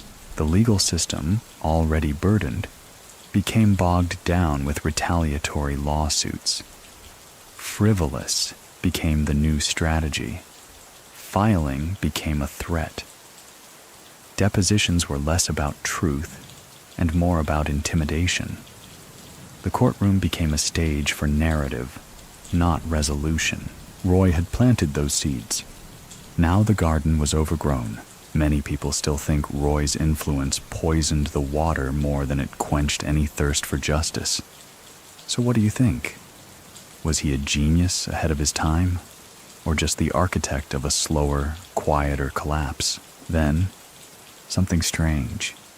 Old files began to surface at auction, not from his office, not directly, but items linked to cases he once touched.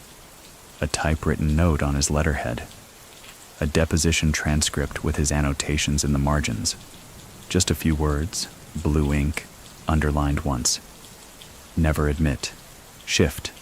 Return fire. Historians got involved. Legal scholars too. One law journal published a retrospective titled "The Cohn Doctrine, Weaponizing Process." It was dry reading, but buried in the footnotes was a single sentence that stood out. Cohn may not have been the most ethical attorney of the 20th century, but he was certainly the most instructional, and that, in some ways, was his immortality. Not the name, the method. In quiet corners of Midtown, older lawyers still tell young associates, "Don't bring me facts, bring me leverage."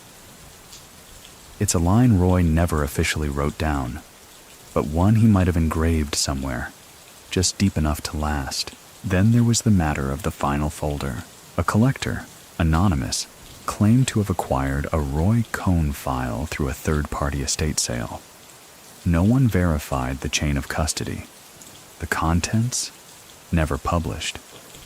But the description alone raised eyebrows. One handwritten letter, unsigned. One copy of a 1962 wiretap transcript.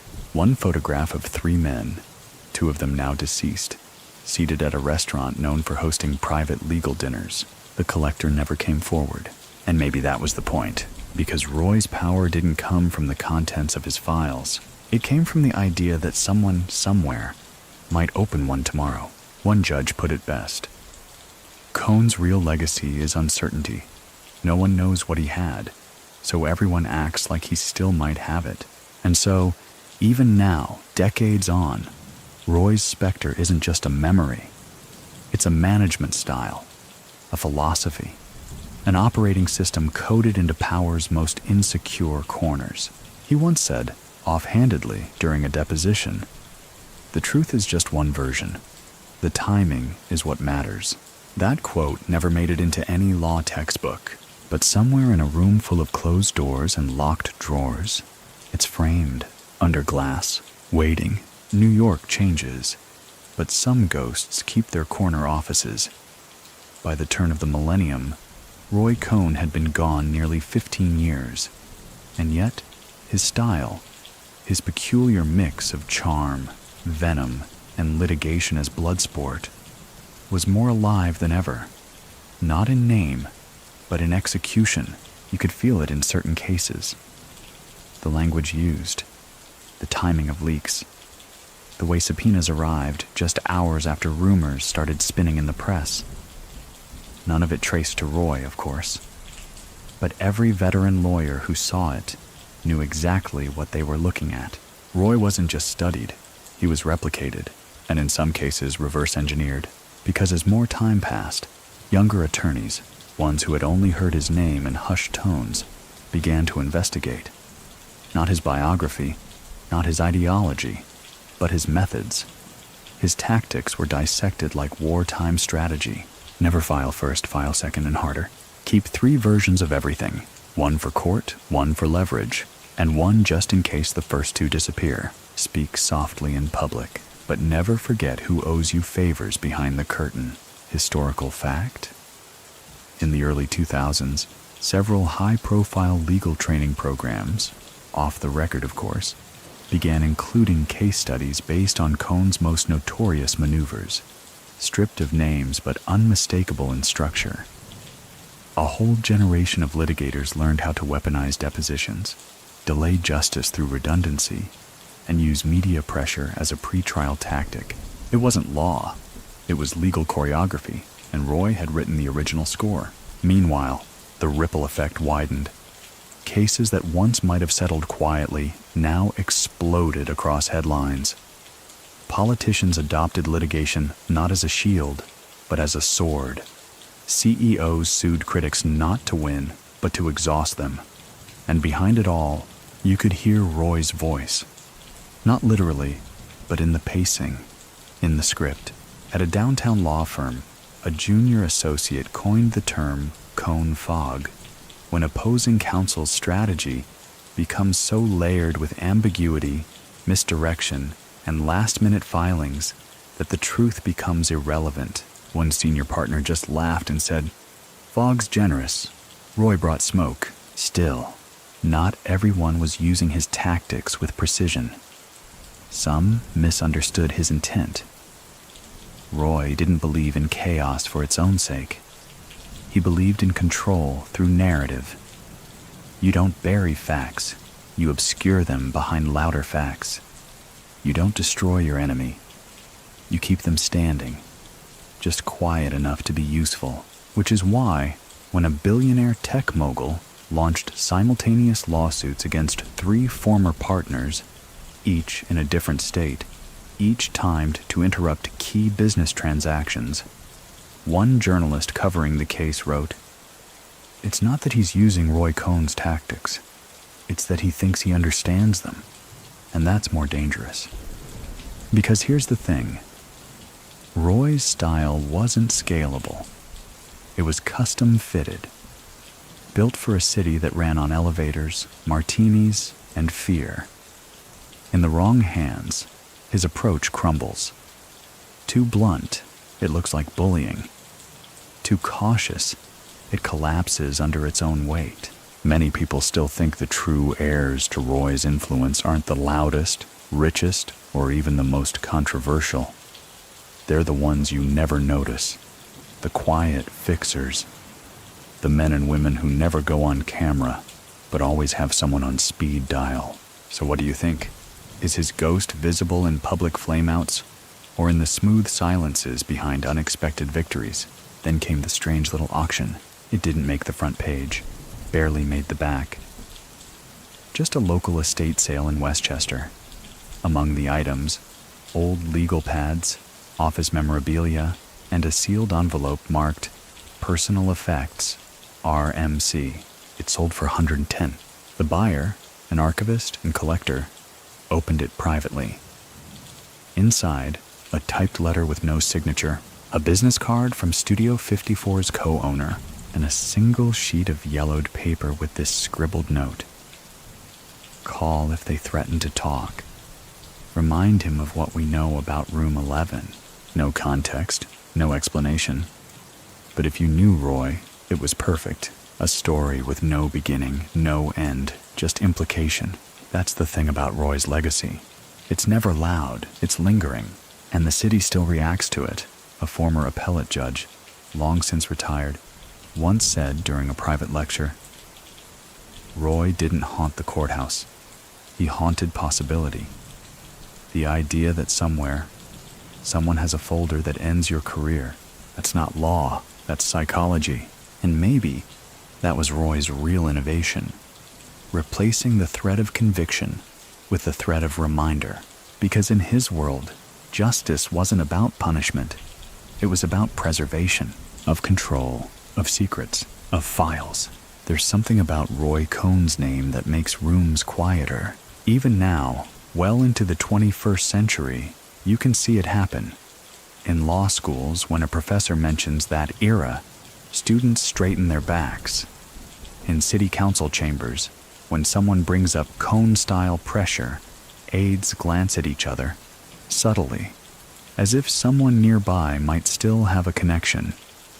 And in courtrooms, especially those with long benches and older judges, the mere mention of Roy can cause a silence that feels tactical. It's not nostalgia, it's nervous reverence. And part of that nervousness is rooted in something few people like to admit. Roy Cohn never really needed the system. He used it, dressed in its language, filed its motions, walked its halls, but he was never of it. And that, even now, is what unsettles people, because he showed others what it looked like to weaponize civility. He taught a generation how to turn lawsuits into hand grenades and how to smile through scandal like it was scheduled. Historical fact? In 2003, a federal judge cited Cohn's litigation tactics, specifically his intentional burdening of the court, when handing down a decision in a civil suit related to SLAP, strategic lawsuit against public participation. Though Roy had been dead for 17 years, his methods were still shaping modern case law. That ruling became precedent. He'd have liked that. Meanwhile, the city around his memory kept mutating. Midtown grew shinier. Court buildings installed metal detectors. People started storing files in clouds instead of cabinets. But the human game? That stayed the same. The whispered favors, the veiled threats, the hand on the shoulder that means, I know where your skeletons are buried, and who helped dig the hole. Roy's name became shorthand. You're pulling a Cohn, someone would say, when a legal brief was filed, not to win, but to stall. Or, she's got Roy's filing cabinet, when someone mysteriously had dirt no one else could find. Even fictional characters, on cable shows and thrillers, started to sound like him. Confident, clipped, always holding the card no one else knows is in play. It became part of the culture, and yet not everyone remembered the man. Some only knew the outline, the silhouette. A legend passed around by people too young to have watched the hearings, too far removed to know the smell of that courthouse air. And so, as always happens, the myth grew taller than the man who made it. But Roy, even in memory, refused to become benign. You want an example? In 2008, an investigative reporter digging into an old zoning scandal came across a name buried deep in the planning documents, listed only as consultant. The trail led back to a shell firm. And the shell firm's incorporation papers? They bore a signature from 1984, Roy's. It was never proven that the firm was his, but the paper trail was just messy enough to suggest he wanted it that way. A fingerprint smudged just enough to spark curiosity, but not clarity. Many people still think that Roy left dozens, if not hundreds, of echo entities behind. Paper companies, aliases, silent partnerships. Not for money, for influence. So what do you think? Is it paranoia to imagine his structures still operating? Or just acknowledging that the man built his life to outlast his breath? Because Roy didn't believe in endings. He believed in residual effect. You shut the door, but the cold draft remains. You throw away the file, but someone remembers what it said. And in certain political circles, his name resurfaced again, quietly. Usually at the end of a sentence that began with, "You know what we need right now?" The answer, whispered like a prayer or a curse. A Roy, a fixer, a denier, a knife you could fold into a briefcase. The irony, of course, is that the real Roy would have hated being invoked by amateurs. He had no patience for the clumsy, for those who threatened first and thought later, for those who couldn't tell the difference between intimidation and calculation, because Roy never raised his voice unless he'd already removed your exits. He wasn't flashy, he was final. And if you were lucky enough, or unlucky enough to sit across from him, you didn't leave the meeting with answers.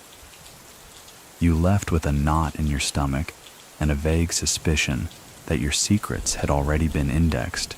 That's the other thing people forgot. He didn't just keep files, he memorized them.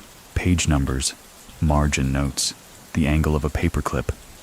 If he referenced your file in conversation, you could be sure he wasn't bluffing. That kind of detail, that unnerving intimacy with people's private cracks, left a residue in the city, a layer of discomfort baked into the marble of court buildings and the linoleum of city offices. Today, interns pass the stories around like campfire tales about the lawyer who knew everything, who smiled without joy, who destroyed reputations before lunch and never got a parking ticket. They whisper because they want to believe it's all exaggerated, but somewhere, deep down, they know. Someone like that existed. And the files, even if they're gone, the fear of them isn't. And maybe that was always the point. There's a peculiar weight to a name like Roy Cohn, one that doesn't fade, only shifts. By the 2010s, his story had become less biography and more architecture, woven into the scaffolding of power across industries, still supporting people who had long since stopped mentioning him out loud. But if you looked closely, the signs were everywhere. A federal inquiry abruptly halted with no explanation. A major defamation suit, seemingly bulletproof, folded overnight after the plaintiff's financials were leaked. Accurately, anonymously. A whistleblower's sworn affidavit withdrawn before it could see daylight, citing personal reasons. None of these stories made page one. That wasn't Roy's style. But they followed a pattern. And for those who knew what to look for, they bore a familiar fingerprint. Not ink, but intent. Roy's true gift was never in the courtroom. It was in timing, in understanding that truth, left alone, was just a story waiting for better narration. And in this new world of 24-hour news cycles and digital trails, he would have thrived. Historical fact? In 2017, while covering political influence in Manhattan real estate, a journalist for The Atlantic wrote a retrospective titled, "Roy Cohn Never Left This Town." The article outlined how many of his former clients, protégés, and imitators were still shaping public policy, election strategy, and courtroom tone, sometimes quoting him word for word without attribution. He was gone, but not absent.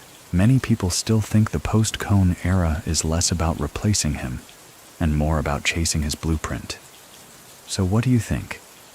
Is it possible to erase a man who trained people to be erasers themselves?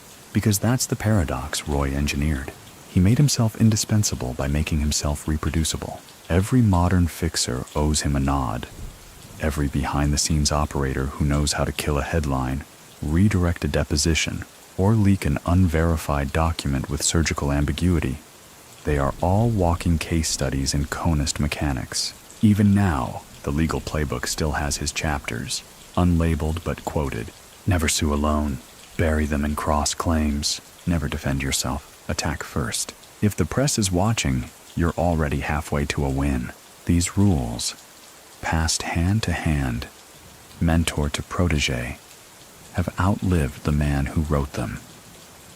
And Roy? He'd be proud. Not because people remembered him, but because they couldn't forget the results. Then came the tape, unverified, undated. A short audio clip posted anonymously on a legal blog. It featured a male voice, raspy, deliberate, reading from what sounded like a deposition memo. Then a pause. Then, if you want to ruin a man, don't find what he did. Find what he was afraid to admit. The blog was taken down within days. The clip vanished. But not before dozens of attorneys downloaded it and passed it among themselves. Some said it was fake. Others said it didn't matter, because whether it was Roy or not, It sounded like something he'd say, and that was enough. The mythology of Roy had become so potent, so ambient, that it no longer needed facts to sustain it. Just presence. Just the idea that in some drawer, somewhere, something with your name on it still sat waiting to be weaponized. That's why his name still haunts the gray space between legality and power. Not the courtroom, the corridor outside it. Not the law firm, the private table in the back of the restaurant where judges drink under assumed names. Not the testimony, the pause before the witness speaks. Because Roy understood what so many powerful people forget. The law doesn't need to be broken to be bypassed. And bypassing it, that was his art. In 2019, a political strategist, well-known, rarely quoted, was asked in an off-record interview what his biggest asset was during a scandal-plagued election season. He smiled and said, "I learned from someone who learned from Roy. That's all I'll say." Then he walked away, hands in his pockets, whistling. Roy would have hated the humility, but he would have loved the strategy, because the ultimate test of influence isn't whether people remember your face. It's whether they fear your fingerprints, even when they're not sure they're there. So if you're wondering how long a shadow Roy Cohn casts, walk into any room where deals are struck without contracts, where silence costs more than speaking, where a man nods once and everyone at the table knows the threat is already filed. That's where he lives now, not in a headline, in a hesitation. By the early 2020s, Roy Cohn's presence in American power structures had evolved into something deeper than influence. It had become infrastructure. It wasn't that people were quoting him anymore. They didn't need to. His instincts had been coded into the operating systems of entire institutions. He was the ghost in the machine, smirking behind boilerplate legalese, lounging somewhere between a cease and desist and an off-the-record phone call. And the irony, in an age where transparency had become a buzzword, Roy's opacity had never looked more modern. Journalists started noticing, not in articles, but in the way their sources went quiet, in the sudden, unexplained pivots in court cases, in the corporate lawsuits filed as warnings, not claims. They saw Roy's hand not because it was visible, but because it wasn't. The phrase Cohn file entered newsroom slang. It didn't mean a case file. It meant the folder you kept on someone just in case they ever turned on you. Historical fact. In 2022, a political watchdog group released an investigation showing that over a dozen major corporations maintained contingency files on regulators, local politicians, and legal adversaries. None of them admitted to using them. None denied they existed. And the origin of the practice? According to one anonymous compliance officer, it goes back to Roy. He taught people that keeping information wasn't about curiosity. It was about leverage. He'd never served as general counsel at any Fortune 500 company, but his mindset had. In courtrooms, younger litigators, born after his death, were employing his playbook with eerie precision. They understood that sometimes the best move wasn't to file, but to leak the intention of filing. That the best evidence wasn't proof, it was pressure. One such lawyer was profiled in a magazine piece titled "The New Roys." The article never mentioned Roy Cohn by name until the final paragraph, where the subject laughed and said, "I didn't invent this. I just inherited the instinct." And in a way, that instinct had become Roy's most durable legacy, because for all his brashness, all his scandal, Roy never tried to control the whole board. He just moved first, filed early, anticipated your angle before you realized you had one. He wasn't playing chess. He was stealing the rule book. But even now, with his name more legend than reality, Roy occasionally surfaced, always obliquely. Like in 2023, when a prominent real estate developer was asked, on live television, who he trusted most with his legal strategy. The man smiled and said, I trust someone who learned from the guy who taught Trump how to handle lawyers. Everyone watching knew what he meant. He didn't have to say it. That's Roy's final victory, being unspoken and unmistakable. Many people still think Roy Cohn's most powerful years were after his death. So what do you think? Is that absurd? Or exactly how he designed it? Because here's the truth no one likes to admit. The files were never the point. Yes, Roy kept them. Yes, he read them. Yes, he probably had things in drawers that could have ended careers before lunch.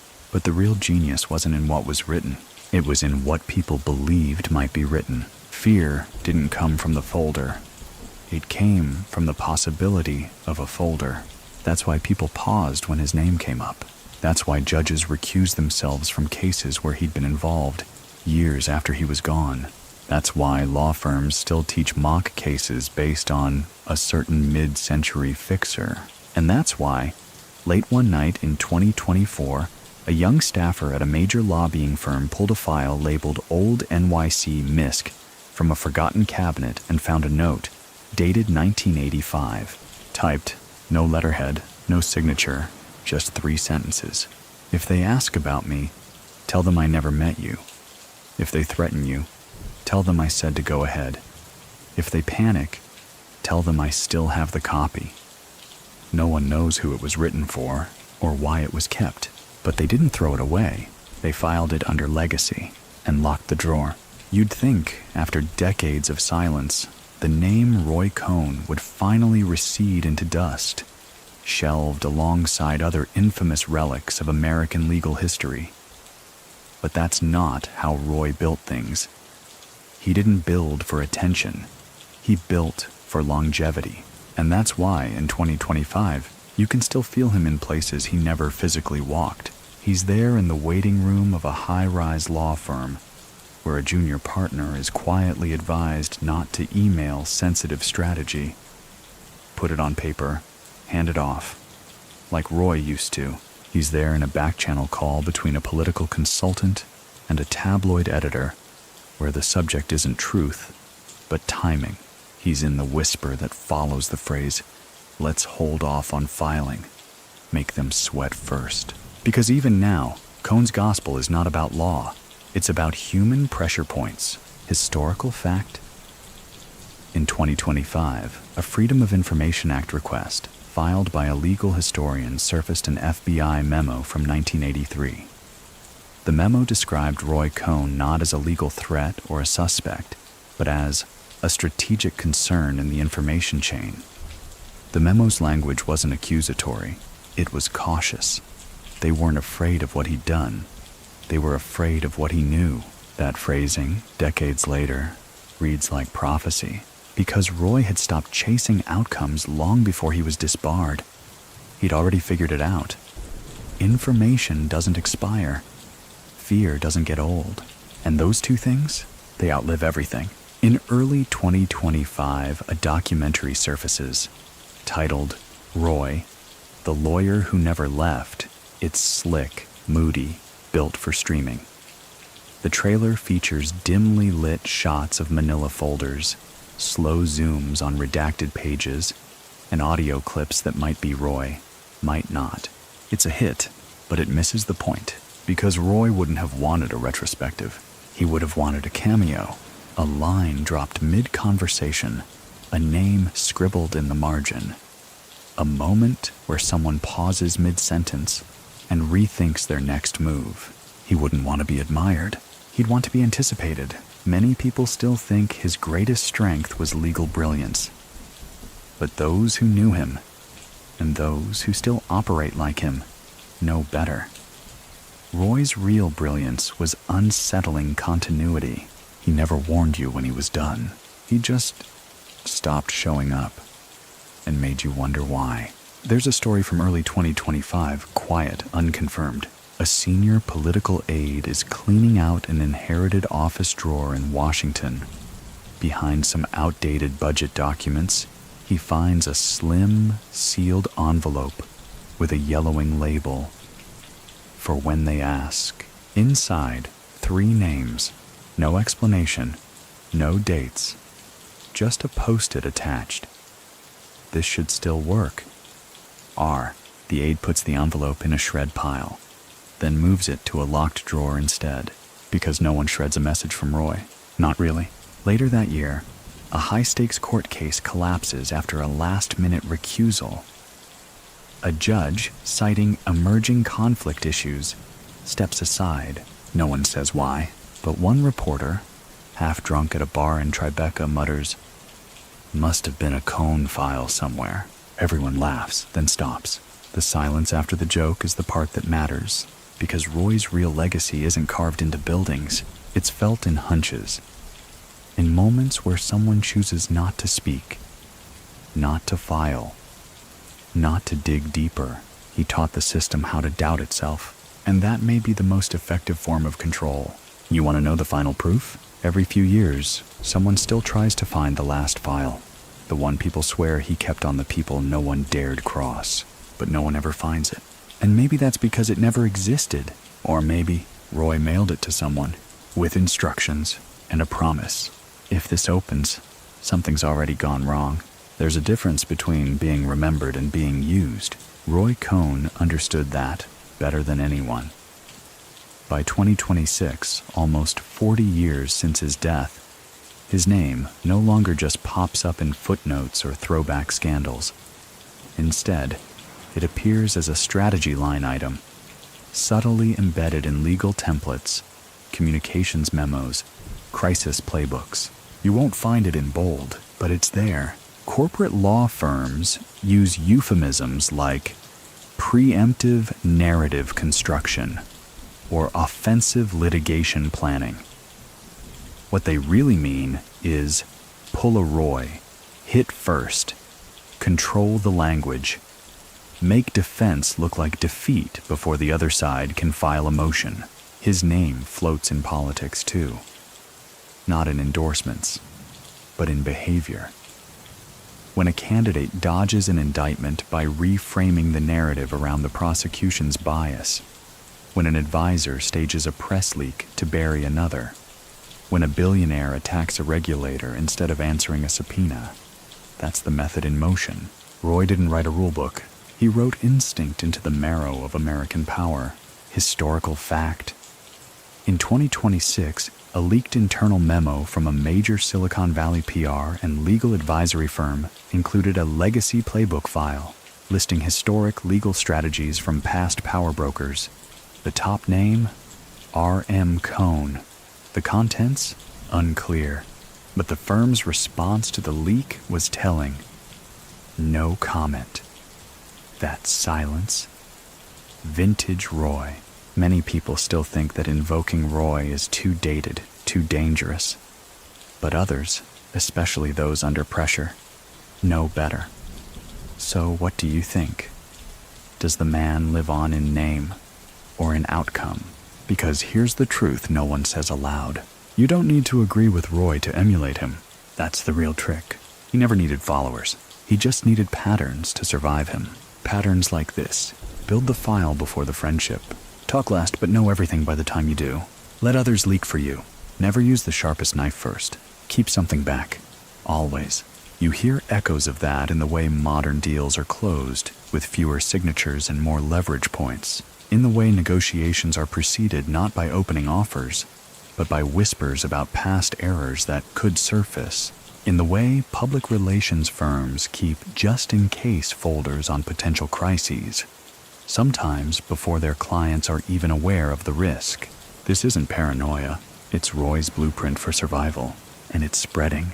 The newest lawyers, the fresh out of law school crowd, rarely know Roy by name, but they feel him in the way their senior partners steer around truth to arrive at advantage, in the way they're taught to argue not for justice, but for narrative traction. One law school ethics professor recently surveyed students on undue influence in historical legal cases. Nearly half cited a quote attributed to Roy Cohn. The problem? He never said it, but the words felt like his. And in Roy's world, that was enough, because he knew perception outlives attribution. Then something unexpected, a high-profile figure. Once a Roy client dies, his estate includes a sealed vault of legal materials. And among the items, there's a cassette, labeled in typewriter font, October, Riverside, R.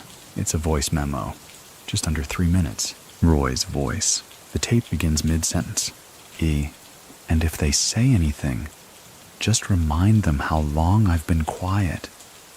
Quiet means I'm still thinking, still watching. Quiet means there's more than one version of the truth. Mine just hasn't been priced yet. Then a click, then silence. The tape makes its way online, briefly.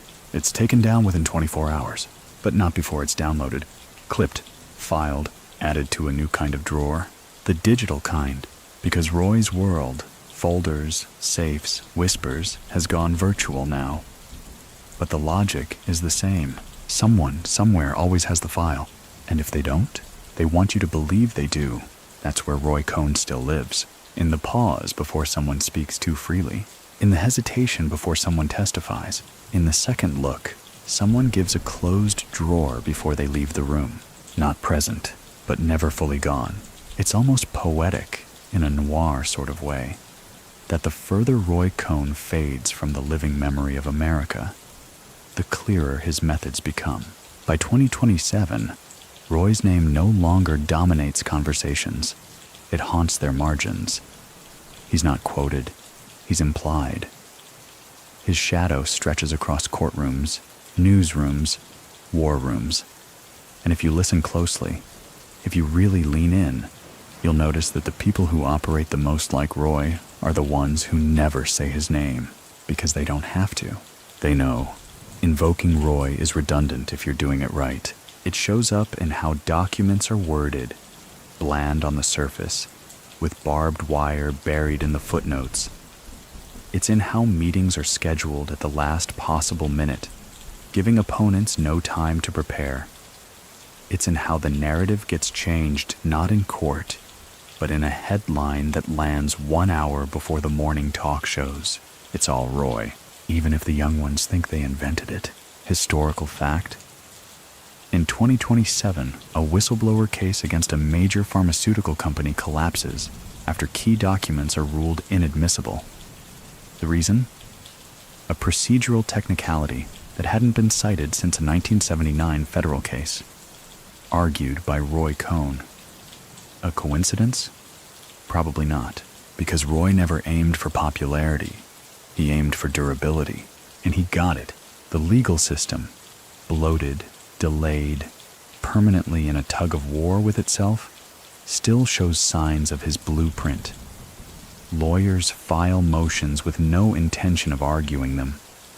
Publicists release statements that sound legally rehearsed. Threats are never direct anymore. They come cloaked in professionalism. We'd prefer to settle this quietly. We trust this matter can be resolved without unnecessary scrutiny. We'd hate to escalate unnecessarily. All of it Cohn speak. All of it code for leverage. And what's more fascinating, Roy's legacy isn't just in the powerful. It's in the nervous. Because today, even average people, bloggers, activists, whistleblowers, know the term Cohn-style retaliation. It means the sudden, coordinated response to dissent.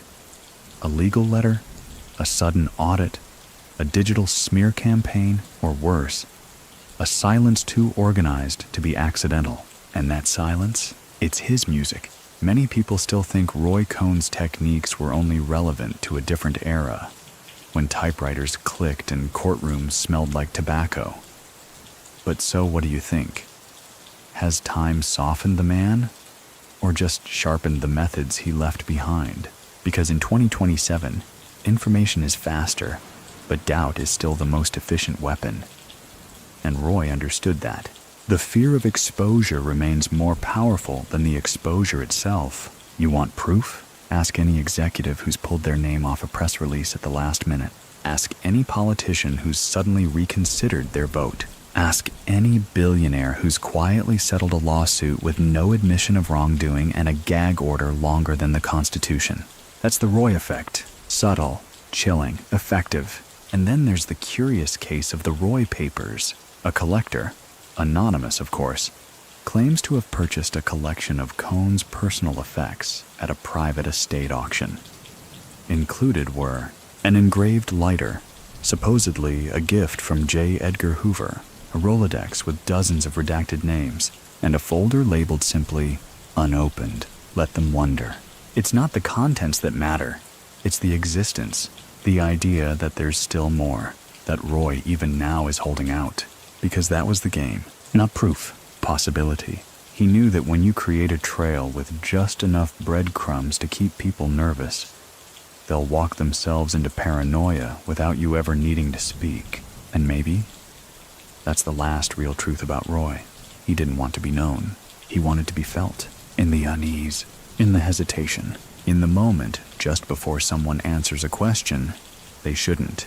And for that reason, whether you're holding a deposition, signing a settlement, or simply whispering in a hallway, Roy Cohn is still here. Not in the room, but right outside it.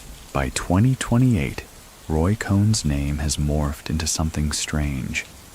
Less a person, more a warning label. For those climbing the ladders of law, politics, and media, it's a label that reads, use with caution, potent. Residual effects may apply. He's not cited in lectures. He's glanced at, not praised, not condemned, just nodded toward. Like a story everyone knows, but no one finishes. Because by now, everyone has their own version of Roy. To some, he's the ultimate fixer, brilliant, brutal, and utterly indispensable. To others, he's a cautionary tale about ambition without restraint. And to a growing few, especially those inheriting the systems he once cracked open, he's a template for post-truth power. Because Roy never cared who believed him. He cared who acted like he might be right. Historical fact? In 2028, a major federal oversight committee issued a report on judicial intimidation tactics in high-profile lobbying cases. One section, tucked in a footnote, referenced legacy legal strategies from disbarred practitioners. The only name mentioned, Roy M. Cohn. The language was dry. The implication wasn't, and that's how it usually goes. No headlines, just shadows. Yet even in those shadows, Roy's style is evolving. His once paper-heavy world, manila folders, yellow legal pads, hand-marked transcripts, has given way to encrypted drives, digital breadcrumbs, algorithms built to auto-scrub timelines. But the goals remain the same. Delay until disinterest, deny until confusion, discredit until retreat. One could argue Roy would have loved the modern digital age. Not for the technology, but for the speed of manipulatable perception. In his time, you had to wait for the morning paper. Now, one well-timed post, and the facts are buried beneath 1,000 doubts. And you better believe someone like Roy would have kept his own burner phone archive, would have had a Google alert on your regret. Many people still think we're overdue for a full reckoning with Roy Cohn's influence, but others argue we're living in it. So what do you think? Is his era past, or is the era finally catching up to him? Because across industries, his thinking still lives, not in mission statements, but in behaviors. A tech CEO who buries bad news under a celebrity lawsuit, Cohn playbook. A politician who sues a journalist not for truth, but to signal power, Cohn again. A lawyer who leaks partial transcripts to twist public opinion while the judge is still deliberating? Absolutely, Roy. And here's the terrifying beauty of it all. Roy never needed to be imitated accurately. He just needed the echo, and the echo has grown louder. Then another ripple. An old friend of Roy's, a man now in his late 80s, long retired, gives an interview to a little-watched podcast. Just an old lawyer sharing war stories. Near the end, the host asks, "What do you think Roy would say about today's legal world?" The man chuckles softly and replies, he'd say, "They're not doing it wrong. They're just doing it without me." The episode goes viral. People start quoting the line in court blogs, on legal Twitter, even in the sidebar of a legal thriller's book jacket. Roy, once again, returns via implication. And perhaps the most telling proof? In a recent poll of high-powered legal professionals, 38% admitted to keeping non-legal notes on their opposing counsel. When asked where they learned to do that, one response read, "It's common sense. You never know when you'll need a Roy move." A Roy move, not a strategy, not a brief, a move. Because that's the part that remains the most dangerous. Roy Cohn didn't give people policies. He gave them permission to cut deeper, to play dirtier, to hide the knife in the handshake. And now, even as the world tries to pretend it's more transparent, more ethical, more evolved, somewhere, someone is reaching for that old drawer, not because they need to win, but because they need to remind that even silence can file motions, that even ghosts keep records, that even now, Roy Cohn is waiting. You'd think by now, Roy Cohn would finally be still. After all, he's had nearly 4 decades underground. Time enough for obituaries to grow stale, for his name to sink beneath newer scandals, for his legacy to settle into footnotes. But Roy, being Roy, doesn't fade. He recalibrates. He lingers, and in 2029, the world he once manipulated seems to have grown into his mold. The courtroom isn't just a venue now. It's a stage, a chessboard, a sound chamber. Law is still practiced, yes. But narrative? That's the new weapon. Perception is the battleground. And reputation management firms operate with as much budget and muscle as a legal counsel, which, if you know your Roy, is exactly what he predicted. Because Roy didn't believe in winning cases. He believed in defining them before they started. Historical fact. In 2029, a scandal emerges involving a political campaign hiring a private consulting firm to prepare anticipatory litigation, targeting potential accusers months before any public incident occurred. A whistleblower reveals internal documents labeling the tactic as proactive Cohn protocol. Not even subtle anymore. And yet, somewhere between that ugly genius and the cold calculation, there's still a strange quiet around Roy. You won't find his image framed on the walls of courthouses. No statue in Foley Square. No law school building bears his name. But try asking 10 lawyers in Midtown if they've ever read about him. Every single one will nod. They won't say it out loud, but they know. Roy's not past tense. He's just rebranded. A mindset, a reflex, a strategic murmur. You see it in the way settlements now come with layered NDAs. Some of them so dense they need their own legal teams. You see it in the way corporations handle whistleblowers. Never head on. Always obliquely, silently, effectively. You see it in the way influence is bought, not in cash, but in mutual risk. A trick Roy turned into high art, because Roy understood something elemental about human behavior. People fear memory more than punishment. If you're fined, you heal. If you're imprisoned, the sentence ends. But if someone remembers something that never quite goes away, that's leverage. That's Roy. Many people still think Roy Cohn was just a product of his time. A Cold War pit bull, a McCarthy-era relic. But what if he was something else? A preview, an early draft of how future power would operate, not through declarations, but implications. Not by breaking the law, but by bending it until the scream turns into a whisper. So what do you think? Was he ahead of his time? Or was time just catching up to him? A final whisper then, from the archives, a handwritten note, discovered tucked inside a hollow book during the remodeling of an old Manhattan law firm once connected to Roy's network. No letterhead, just a slanted script. The secret isn't what you know. The secret is who thinks you know it, and whether they sleep well after. Underneath, in smaller handwriting, P.S. I never throw anything away. You never know when a file becomes a favor. The note is framed now, quietly, behind the receptionist's desk at that same law firm. No one mentions it to clients, but everyone who works there knows it by heart, because the truth is, Roy Cohn never really needed a monument. He built himself into the architecture. He's the reason some lawyers lock their drawers before leaving for lunch. He's the reason some judges don't answer certain calls on the first ring. He's the reason a few people, powerful, careful, aging, still flinch at the sound of a manila folder sliding open behind them. And maybe that's the real legacy. Not fear, not respect, but stillness. That eerie knowing stillness that comes when you realize someone, somewhere might still have the file, and it just might have your name on it. So, if you're still with me, breathing gently now, let's slow everything down. Let the air in the room soften, the edges of each thought blur. Let Roy Cohn's name drift, just a little, into the distance. Less a person now, more a silhouette, walking off into the fog of your imagination. No footsteps, just suggestion, because that's how his story was always meant to end. Not with thunder, but with a whisper you couldn't quite place.